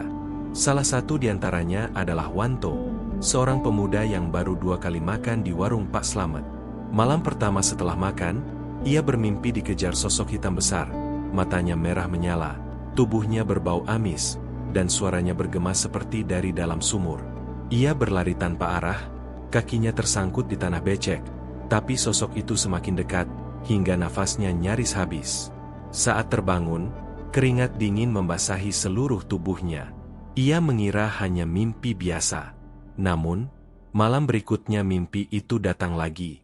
Kali ini lebih jelas, lebih nyata. Ia melihat dirinya duduk di warung mie ayam, tapi semua orang di sekelilingnya berubah wajah menjadi pucat pasi. Mata mereka kosong, mulutnya berlumuran darah. Lalu kuah mie di mangkuknya berubah merah pekat seperti darah segar. Dari dalam kuah itu, tangan hitam muncul, mencengkeram pergelangan tangannya dengan kuat. Wanto terbangun dengan jeritan keras, membuat ibunya masuk ke kamar dengan panik. Tangannya gemetar, matanya kosong, dan ia mendapati pergelangannya benar-benar memar, seolah ada yang mencengkeramnya sungguhan. Cerita serupa juga dialami oleh seorang ibu rumah tangga bernama Sriatun. Ia bermimpi berada di dapur rumah Pak Slamet. Di sana ada kuali besar yang mendidih, tapi bau yang keluar bukan wangi kaldu, melainkan amis busuk seperti bangkai. Ia melihat sesuatu bergerak di dalam kuali, dan ketika ia memberanikan diri mendekat, ia melihat wajah manusia. Mata melotot, mulut menganga, kulitnya mengelupas. Wajah itu menatapnya, lalu berteriak dengan suara melengking. Sriatun terbangun sambil menjerit, tubuhnya gemetar. Anehnya, hidungnya masih seolah mencium bau busuk itu, meski ia sudah berada di kamarnya sendiri. Sejak malam itu, ia tidak pernah lagi berani lewat depan warung mie ayam Pak Slamet, apalagi makan di sana. Kabar mimpi-mimpi buruk itu menyebar cepat di desa. Semakin banyak orang yang mengaku mengalami hal serupa. Ada yang melihat sumur tua dengan darah mengalir, ada yang didatangi sosok hitam di ujung ranjang, ada pula yang mendengar suara-suara berbisik yang memanggil namanya dengan nada menyeramkan. Yang lebih mengerikan, beberapa orang yang mengalami mimpi itu jatuh sakit keesokan harinya. Tubuh mereka lemas, wajah pucat, dan tidak ada obat yang bisa menyembuhkan. Dokter desa kebingungan karena hasil pemeriksaan selalu normal, tapi pasiennya tetap melemah seolah ada sesuatu yang menggerogoti dari dalam. Lurah Sastro, yang sudah sejak lama curiga, semakin yakin bahwa semua ini berkaitan dengan warung Pak Slamet. Ia mencatat satu persatu nama warga yang mengalami mimpi buruk setelah makan di sana. Jumlahnya makin banyak, dan pola yang terlihat terlalu jelas untuk diabaikan. Namun, ada hal yang membuatnya bingung. Meski banyak yang mengalami mimpi mengerikan, tetap saja warung itu tidak pernah sepi. Ada semacam daya tarik yang membuat orang ingin kembali, meski mereka tahu risikonya. Seperti ada kekuatan gaib yang menjerat mereka. Malam itu, Lurah Sastro sendiri akhirnya merasakan hal yang sama. Ia baru saja pulang dari ronda malam ketika rasa kantuk menyerangnya. Begitu ia memejamkan mata, ia mendapati dirinya berada di tengah hutan gelap. Ia berjalan tanpa arah, hanya mengikuti suara gemericik air. Hingga akhirnya ia menemukan sebuah sumur tua. persis seperti yang sering diceritakan warga. Dari dalam sumur, terdengar suara lirih. Suara itu memanggil namanya. Sastro, Sastro. Dengan gemetar, ia mendekat. Ketika menengok ke dalam, ia melihat wajah-wajah yang ia kenal. Beberapa warga yang hilang, termasuk pemuda yang terakhir kali terlihat makan di warung mie ayam. Mereka meronta, tangannya mencoba meraih ke atas, tapi tubuh mereka ditarik oleh sesuatu yang besar dan gelap. Lalu tiba-tiba, sosok lelaki berpakaian hitam muncul di belakangnya, menepuk bahunya, dan berbisik dengan suara dingin. "Kamu sudah terlalu jauh tahu, Lurah." Lurah Sastro terbangun dengan napas terengah. Jantungnya berdetak kencang. Di dahinya mengalir keringat dingin. Tapi yang membuatnya semakin ngeri adalah kenyataan bahwa telinganya masih jelas mendengar bisikan itu, seolah tidak berasal dari mimpi, melainkan dari sudut kamarnya sendiri. Sejak malam itu, ia sadar, mimpi buruk para pelanggan bukan sekadar bunga tidur. Ada sesuatu yang nyata, yang menghubungkan dunia mimpi dengan apa yang dilakukan Pak Slamet di warungnya. Dan bila dibiarkan, bukan hanya 1 atau 2 orang, tapi seluruh desa bisa jadi korban. Namun Lurah Sastro juga tahu, untuk mengungkap rahasia itu, ia harus berhadapan langsung dengan sosok hitam yang mengendalikan semuanya. Dan ia harus melakukannya sebelum mimpi buruk itu tidak lagi berhenti di alam tidur, melainkan menjadi kenyataan di dunia nyata. Malam itu, langit pemalang dipenuhi cahaya pucat bulan separuh. Angin berembus lirih melewati persawahan, membawa aroma tanah basah dan samar bau kemenyan yang entah dari mana asalnya. Desa yang biasanya tenang terasa lebih mencekam belakangan ini. Sejak banyak warga bercerita tentang mimpi buruk setelah makan di warung mie ayam Pak Slamet, suasana berubah. Tak ada lagi candaringan di gardu ronda, dan obrolan di warung kopi selalu berakhir dengan bisik-bisik penuh kekhawatiran. Meski begitu, anehnya warung Pak Slamet tetap ramai. Orang datang silih berganti. Bahkan beberapa di antara mereka tahu betul cerita mimpi buruk itu, namun seolah ada yang mendorong mereka untuk tetap kembali. Bau kuah gurih yang keluar dari kuali besar itu seperti magnet yang menarik mereka, membuat logika dan ketakutan seakan lumpuh. Suatu malam, seorang pria paruhbaya bernama Pak Mardi datang ke warung itu. Ia seorang pegawai kelurahan yang cukup dikenal di desa. Sejak pertama kali mencicipi mie ayam Pak Slamet, ia hampir setiap malam menyempatkan diri mampir, meski hanya untuk seporsi kecil. Malam itu, ia memesan seperti biasa. Wajahnya terlihat segar, ceria, dan tidak tampak tanda-tanda sakit. Beberapa tetangga bahkan menyapanya di warung, bercanda tentang betapa seringnya ia makan di sana. Pak Mardi hanya tertawa, sambil berkata, "Kalau sudah enak begini, masa harus pindah ke tempat lain?" Ia menyantap mie ayamnya lahap. Seperti biasa kuahnya dihirup hingga tetes terakhir. Tidak ada yang aneh saat itu. Semua tampak normal. Namun, ketika pulang ke rumah, ia tiba-tiba merasa dadanya sesak. Nafasnya terengah, keringat dingin bercucuran. Istrinya panik, segera memanggil tetangga untuk membantu. Pak Mardi sempat berteriak lirih sebelum jatuh tersungkur di lantai. "Jangan biarkan aku di dalam kuali."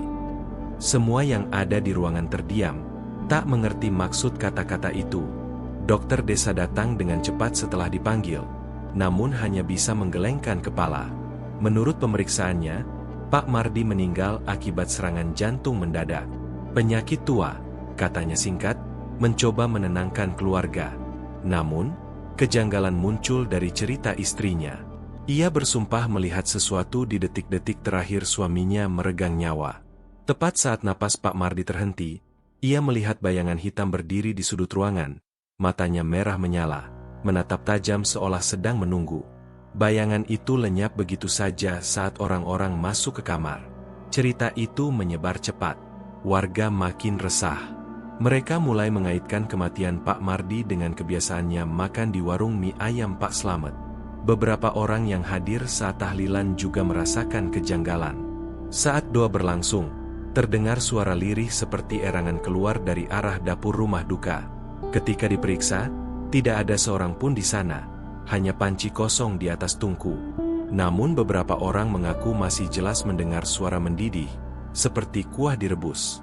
Malam itu juga, salah seorang kerabat yang ikut berjaga mimpi aneh. Ia melihat Pak Mardi terjebak dalam sebuah kuali besar. Tubuhnya mengepul, wajahnya menjerit minta tolong, sementara sosok hitam mengaduk kuah dengan sendok kayu raksasa.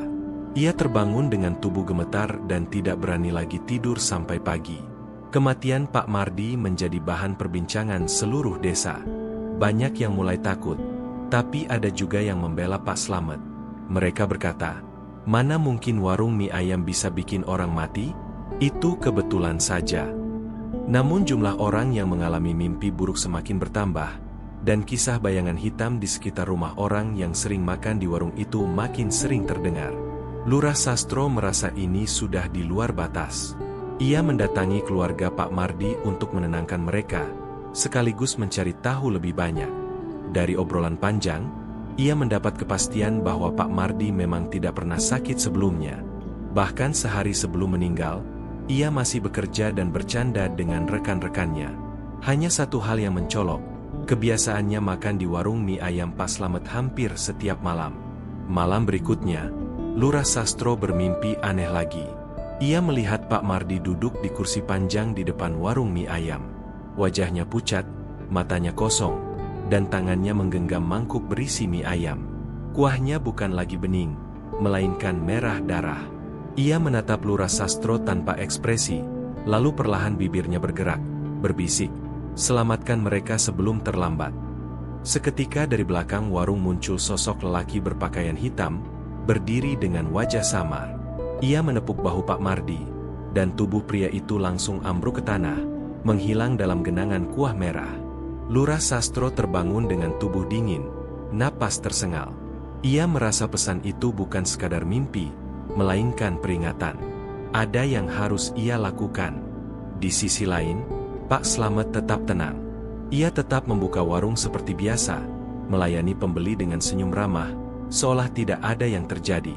Beberapa warga yang memberanikan diri bertanya tentang kabar kematian Pak Mardi hanya mendapat jawaban singkat, "Itu sudah kehendak Gusti Allah. Semua orang ada waktunya." Namun, bagi yang jeli, tatapan mata Pak Slamet tidak lagi sama. Ada kilatan aneh di sana, seperti sesuatu yang bukan berasal dari manusia biasa. Kematian Pak Mardi hanyalah awal. Warga mulai merasa semakin takut, tapi sekaligus bingung, karena rasa lapar mereka tetap terikat pada warung itu. Seolah ada tali halus yang mengikat jiwa mereka, memaksa mereka untuk terus kembali. Dan di balik senyum ramah Pak Slamet, tersembunyi rahasia gelap yang makin sulit disembunyikan. Satu persatu korban mulai berjatuhan, dan semua orang di desa tahu, itu bukan lagi sekadar kebetulan. Malam itu, langit Pemalang kembali diliputi mendung pekat. Angin bertiup kencang, menembus celah-celah rumah-rumah kayu, membuat suara gemeretak terdengar seperti rintihan panjang. Suasana desa semakin tidak menentu setelah kematian Pak Mardi yang dianggap ganjil. Warga semakin yakin ada sesuatu yang tidak beres di balik warung mie ayam Pak Slamet. Namun, belum ada seorang pun yang berani menuduh secara terang-terangan. Nama besar Pak Slamet sebagai pedagang yang ramah, rajin, dan sering membantu tetangga, membuat banyak orang masih menaruh segan. Lagi pula, tak ada bukti nyata. Semua baru sebatas mimpi buruk, bisik-bisik, dan firasat. Di tengah kegelisahan itu, ada satu sosok yang tidak lagi mampu menahan beban batin, Bu Siti, istri Pak Slamet.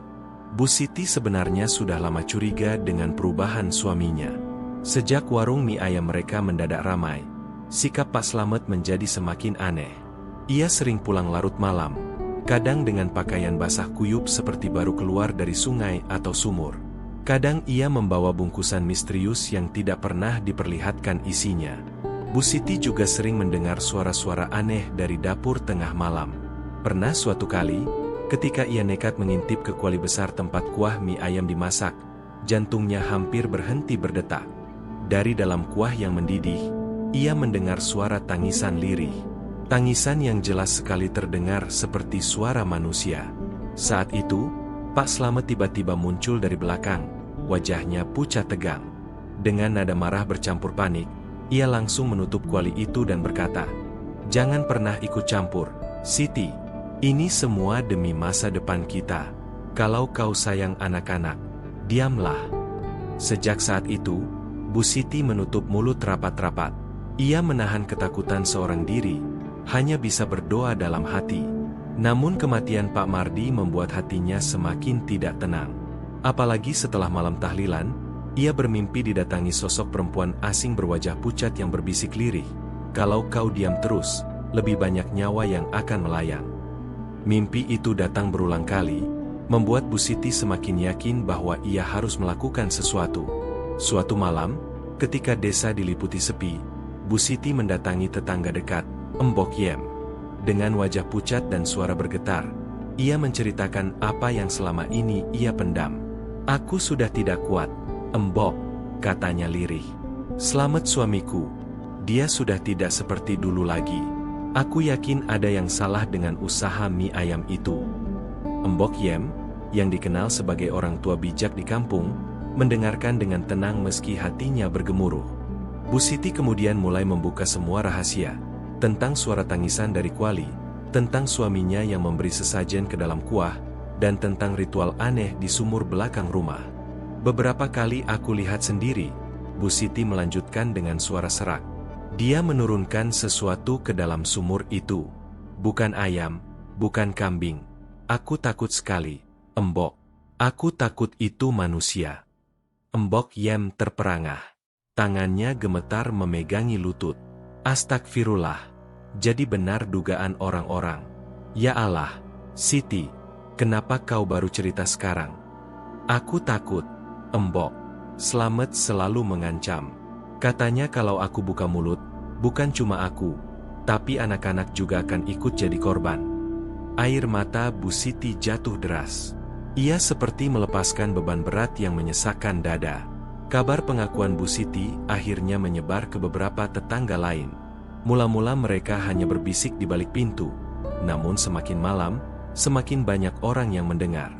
Hingga akhirnya berita itu sampai juga ke telinga Lurah Sastro. Lurah yang sejak awal sudah curiga merasa ini adalah titik terang. Ia segera mengumpulkan beberapa tokoh desa, termasuk Pak RT, Pak RW, dan beberapa pemuda yang berani. Mereka berkumpul di rumah Mbok Yem, mendengarkan langsung kesaksian Bu Siti. Semua terdiam lama setelah mendengar cerita itu. Suasana begitu tegang, hanya suara jangkrik dan detak jam dinding yang terdengar. Akhirnya, Lurah Sastro berkata, kalau benar yang kau ceritakan, Siti, maka ini bukan sekadar usaha mie ayam biasa. Ini sudah melibatkan pesugihan. Dan itu artinya, ada tumbal manusia di baliknya. Kita tidak bisa diam. Tapi seorang pemuda, Jono, menyela dengan wajah pucat. Tapi Pak Lurah, kalau benar Pak Slamet punya pesugihan, apa kita sanggup melawannya? Bagaimana kalau malah kita yang jadi korban? Lurah menghela napas berat. Risikonya besar, John. Tapi kalau kita terus diam, lebih banyak nyawa akan melayang. Kita harus bertindak. Sementara itu, di rumahnya, Pak Slamet duduk di teras, menatap jauh ke arah sawah gelap. Wajahnya muram, matanya merah seperti kurang tidur. Di sampingnya, Kuali besar masih mengepul, meski warung sudah tutup. Dari dalam kuah, samar terdengar suara lirih seperti desahan panjang. Pak Slamet bergumam sendiri, jangan khawatir, sebentar lagi akan ada lagi yang datang. Aku sudah berjanji. Entah kepada siapa kalimat itu ditujukan. Bu Siti semakin dihantui rasa bersalah. Setiap kali ia menatap wajah anak-anaknya yang masih kecil, ia merasa seperti sedang berdiri di ambang jurang. Ia tahu, semakin lama ia diam, semakin besar bahaya yang mengintai keluarganya sendiri. Malam itu, ia kembali bermimpi. Kali ini lebih jelas. Ia melihat suaminya berdiri di tepi sumur, wajahnya penuh darah, tangannya menggenggam kepala manusia yang baru saja dipenggal. Dari dalam sumur, tangan-tangan hitam keluar, meraih tubuh Pak Slamet, seolah menuntut tumbal baru. Bu Siti terbangun dengan teriakan keras. Tubuhnya basah oleh keringat. Ia sadar, besok adalah waktu yang tepat. Ia tidak bisa lagi membiarkan semua ini berlarut. Ia harus membantu warga membongkar rahasia kelam itu. Pagi harinya, sebelum Pak Slamet berangkat membuka warung, Bu Siti memberanikan diri bicara. Suaranya lirih tapi tegas. Slamet, Sampai kapan kau akan terus begini? Apa kau tidak takut azab Tuhan? Pak Slamet terdiam lama, lalu menoleh dengan tatapan tajam. Aku lakukan semua ini demi kita, demi anak-anak. Kalau kau masih ingin hidup, diamlah. Jangan coba-coba melawan. Namun kali ini Bu Siti tidak mundur. Ia hanya menunduk, pura-pura patuh. Dalam hati, ia sudah mantap.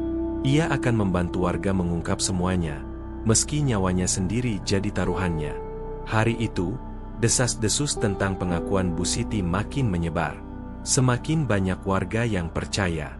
Ketakutan bercampur dengan kemarahan mulai tumbuh. Orang-orang tidak lagi bisa tidur nyenyak. Selalu dihantui mimpi buruk dan aroma kuah mie ayam yang entah kenapa terasa mengikuti mereka bahkan hingga ke rumah. Lurah Sastro pun memutuskan, malam nanti, mereka akan menggerebek rumah sekaligus warung Pak Slamet. Dan Bu Siti tahu, malam itu juga akan menjadi malam yang menentukan. Malam itu, Pemalang seperti ditelan kegelapan.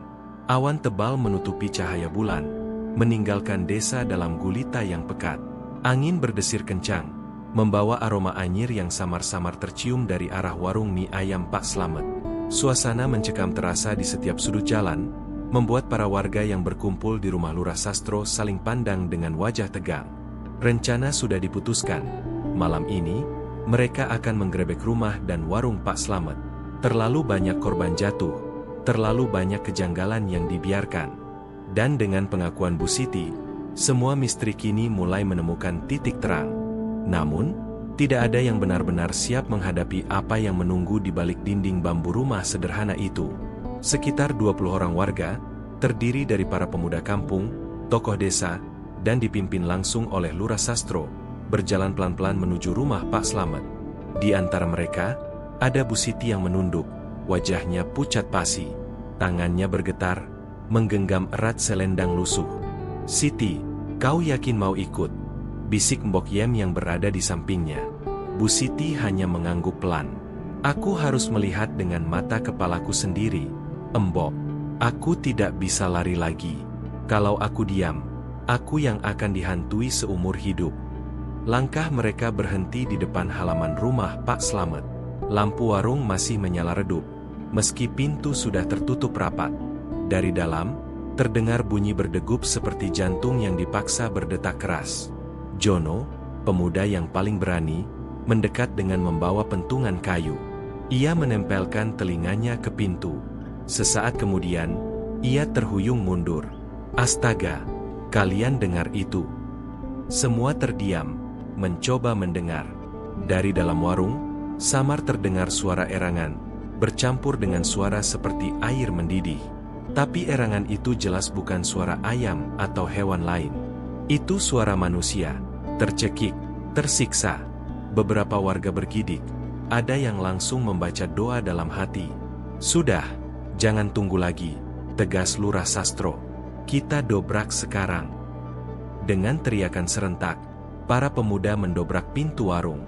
Begitu pintu terbuka, bau busuk langsung menyergap. Begitu pekat dan menusuk, membuat beberapa orang memuntahkan isi perutnya di tempat. Di dalam, pemandangan mengerikan tersaji. Kuali besar yang selama ini dipakai merebus kuah mie ayam mendidih dengan cairan berwarna merah kecoklatan. Dari dalamnya, terlihat potongan tubuh manusia mengambang, tangan, kaki, bahkan kepala yang masih menatap dengan mata kosong. Beberapa wanita menjerit histeris. Ada yang langsung jatuh pingsan. Para pemuda yang mencoba kuat pun bergidik. Wajah mereka memucat. Di sudut ruangan, Pak Slamet berdiri tegak. Tubuhnya basah kuyup, matanya merah menyala. Mulutnya tersenyum lebar namun menyeramkan. Di tangannya ada pisau panjang yang masih meneteskan darah segar. "Kenapa kalian datang ke sini?" Suaranya berat, seperti bergema dari perut bumi. "Bukankah kalian suka dengan mie ayamku? Bukankah kalian menikmatinya setiap hari?" Tak ada yang berani menjawab. Bu Siti memberanikan diri melangkah maju. Suaranya bergetar namun tegas. "Slamet, hentikan semua ini. Aku sudah muak. Aku tahu kau bersekutu dengan iblis. Kau sudah mengorbankan banyak orang tak berdosa. Pak Slamet menoleh pada istrinya, lalu tertawa keras. Tawa itu menggema, bercampur dengan suara mendidih dari Kuali. Kau bodoh, Siti. Tanpa semua ini, kita hanyalah orang miskin yang tak berarti. Dengan pesugihan ini, aku bisa memberi makan kalian, memberi nama bagi keluarga kita. Kau pikir semua ini datang begitu saja? Matanya berkilat gila. Aku sudah membuat perjanjian. Tumbal harus terus ada. Kalau tidak, gantinya adalah aku dan kalian semua. Tiba-tiba, dari dalam Kuali, suara tangisan semakin keras. Bukan lagi hanya satu suara, melainkan puluhan, ratusan, bercampur jadi satu. Suara orang-orang yang selama ini hilang, kini menjerit meminta pembebasan. Warga mulai panik. Beberapa pemuda mencoba mendekat. Namun Pak Slamet mengayunkan pisaunya, membuat mereka mundur. Tiba-tiba lampu di warung padam. Hanya cahaya dari kuali merah mendidih yang menerangi ruangan. Dari dalam cairan itu, tangan-tangan hitam berlumuran darah muncul, meraih keluar, berusaha mencengkeram siapapun yang ada di dekatnya. Jeritan pecah di mana-mana. Seorang pemuda terjatuh. Kakinya tersambar tangan hitam itu dan langsung ditarik masuk ke dalam kuali. Ia berteriak histeris sebelum tubuhnya lenyap ditelan kuah berdarah. Warga semakin kacau. Lurah Sastro berusaha menenangkan mereka. Namun situasi sudah di luar kendali. Pak Slamet, dengan wajah penuh kegilaan, justru melangkah mendekati kuali. Inilah kekuatan sejati. Kalian semua hanya makanan. Aku akan abadi, teriaknya. Namun tiba-tiba, Bu Siti berlari, menubruk tubuh suaminya. Dengan air mata bercucuran, ia berteriak, "Cukup, Slamet. Kalau memang harus ada tumbal, biarkan aku yang jadi gantinya. Aku tidak mau lebih banyak orang jadi korban." Suasana mendadak hening. Tangan-tangan hitam dari dalam kuali terhenti, seolah mendengarkan. Pak Slamet menoleh, wajahnya terkejut bercampur amarah.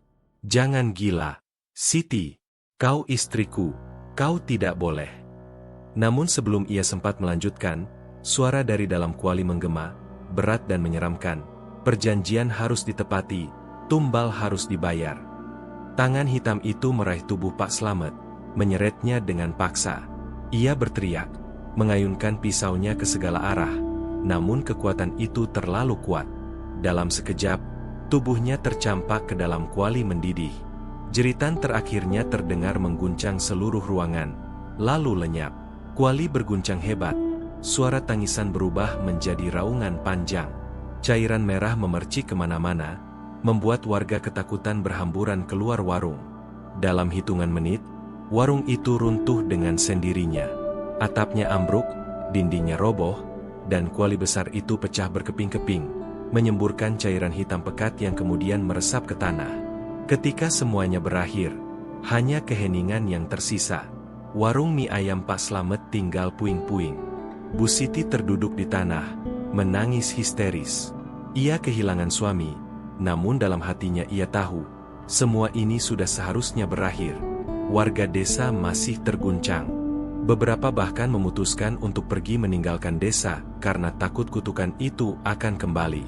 Namun satu hal pasti, malam itu akan selalu dikenang sebagai malam penuh darah. Malam ketika rahasia kelam warung mie ayam Pak Slamet akhirnya terbongkar, dengan harga yang sangat mahal. Dan di antara puing-puing yang hangus, ada satu benda yang masih utuh.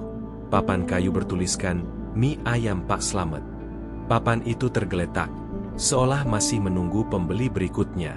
Sejak malam itu, kehidupan di desa kecil Pemalang berubah drastis. Warung mie ayam Pak Slamet yang dulunya menjadi pusat keramaian kini hanya tinggal puing hitam gosong. Dinding bambunya rata dengan tanah, kuali besarnya hancur berkeping-keping, dan tanah di sekitarnya menghitam seolah tersiram sesuatu yang tidak wajar. Namun, meski wujud fisiknya hilang, bayangan warung itu tetap menghantui. Warga desa yang melewati bekas warung selalu merasakan hawa dingin menusuk, bahkan di siang bolong ketika matahari terik. Angin di sekitar lokasi membawa aroma samar kuah mie ayam bercampur dengan anyir darah, membuat bulu kuduk berdiri. Orang-orang mulai menghindari jalan itu. Jika terpaksa melewati, Mereka akan mempercepat langkah sambil menunduk, takut menoleh. Meski begitu, cerita tentang warung itu terus menyebar, bukan hanya di desa, tapi juga ke kampung-kampung tetangga. Bu Siti, istri Pak Slamet, tidak pernah terlihat lagi di pasar. Setelah tragedi malam penuh darah itu, ia memilih mengurung diri di rumah orang tuanya di desa sebelah. Setiap malam, ia dikabarkan menjerit ketakutan, memanggil nama suaminya, seolah mendengar suara-suara yang orang lain tak bisa dengar. Dia bilang Slamet masih ada, bisik Mbok Yem suatu sore, saat beberapa ibu-ibu desa berkumpul di teras rumah. Katanya Slamet sering datang ke mimpinya, menawarkan semangkuk mie ayam. Tapi kuahnya merah, dan setiap kali ia menolak, suara tangisan menggelegar memenuhi kamarnya. Warga hanya bisa bergidik. Sebagian kasihan, sebagian lagi menganggap itu hukuman bagi Bu Siti yang terlalu lama menutup mata atas perbuatan suaminya. Lurah Sastro, yang menjadi saksi langsung malam itu, juga tidak bisa hidup tenang.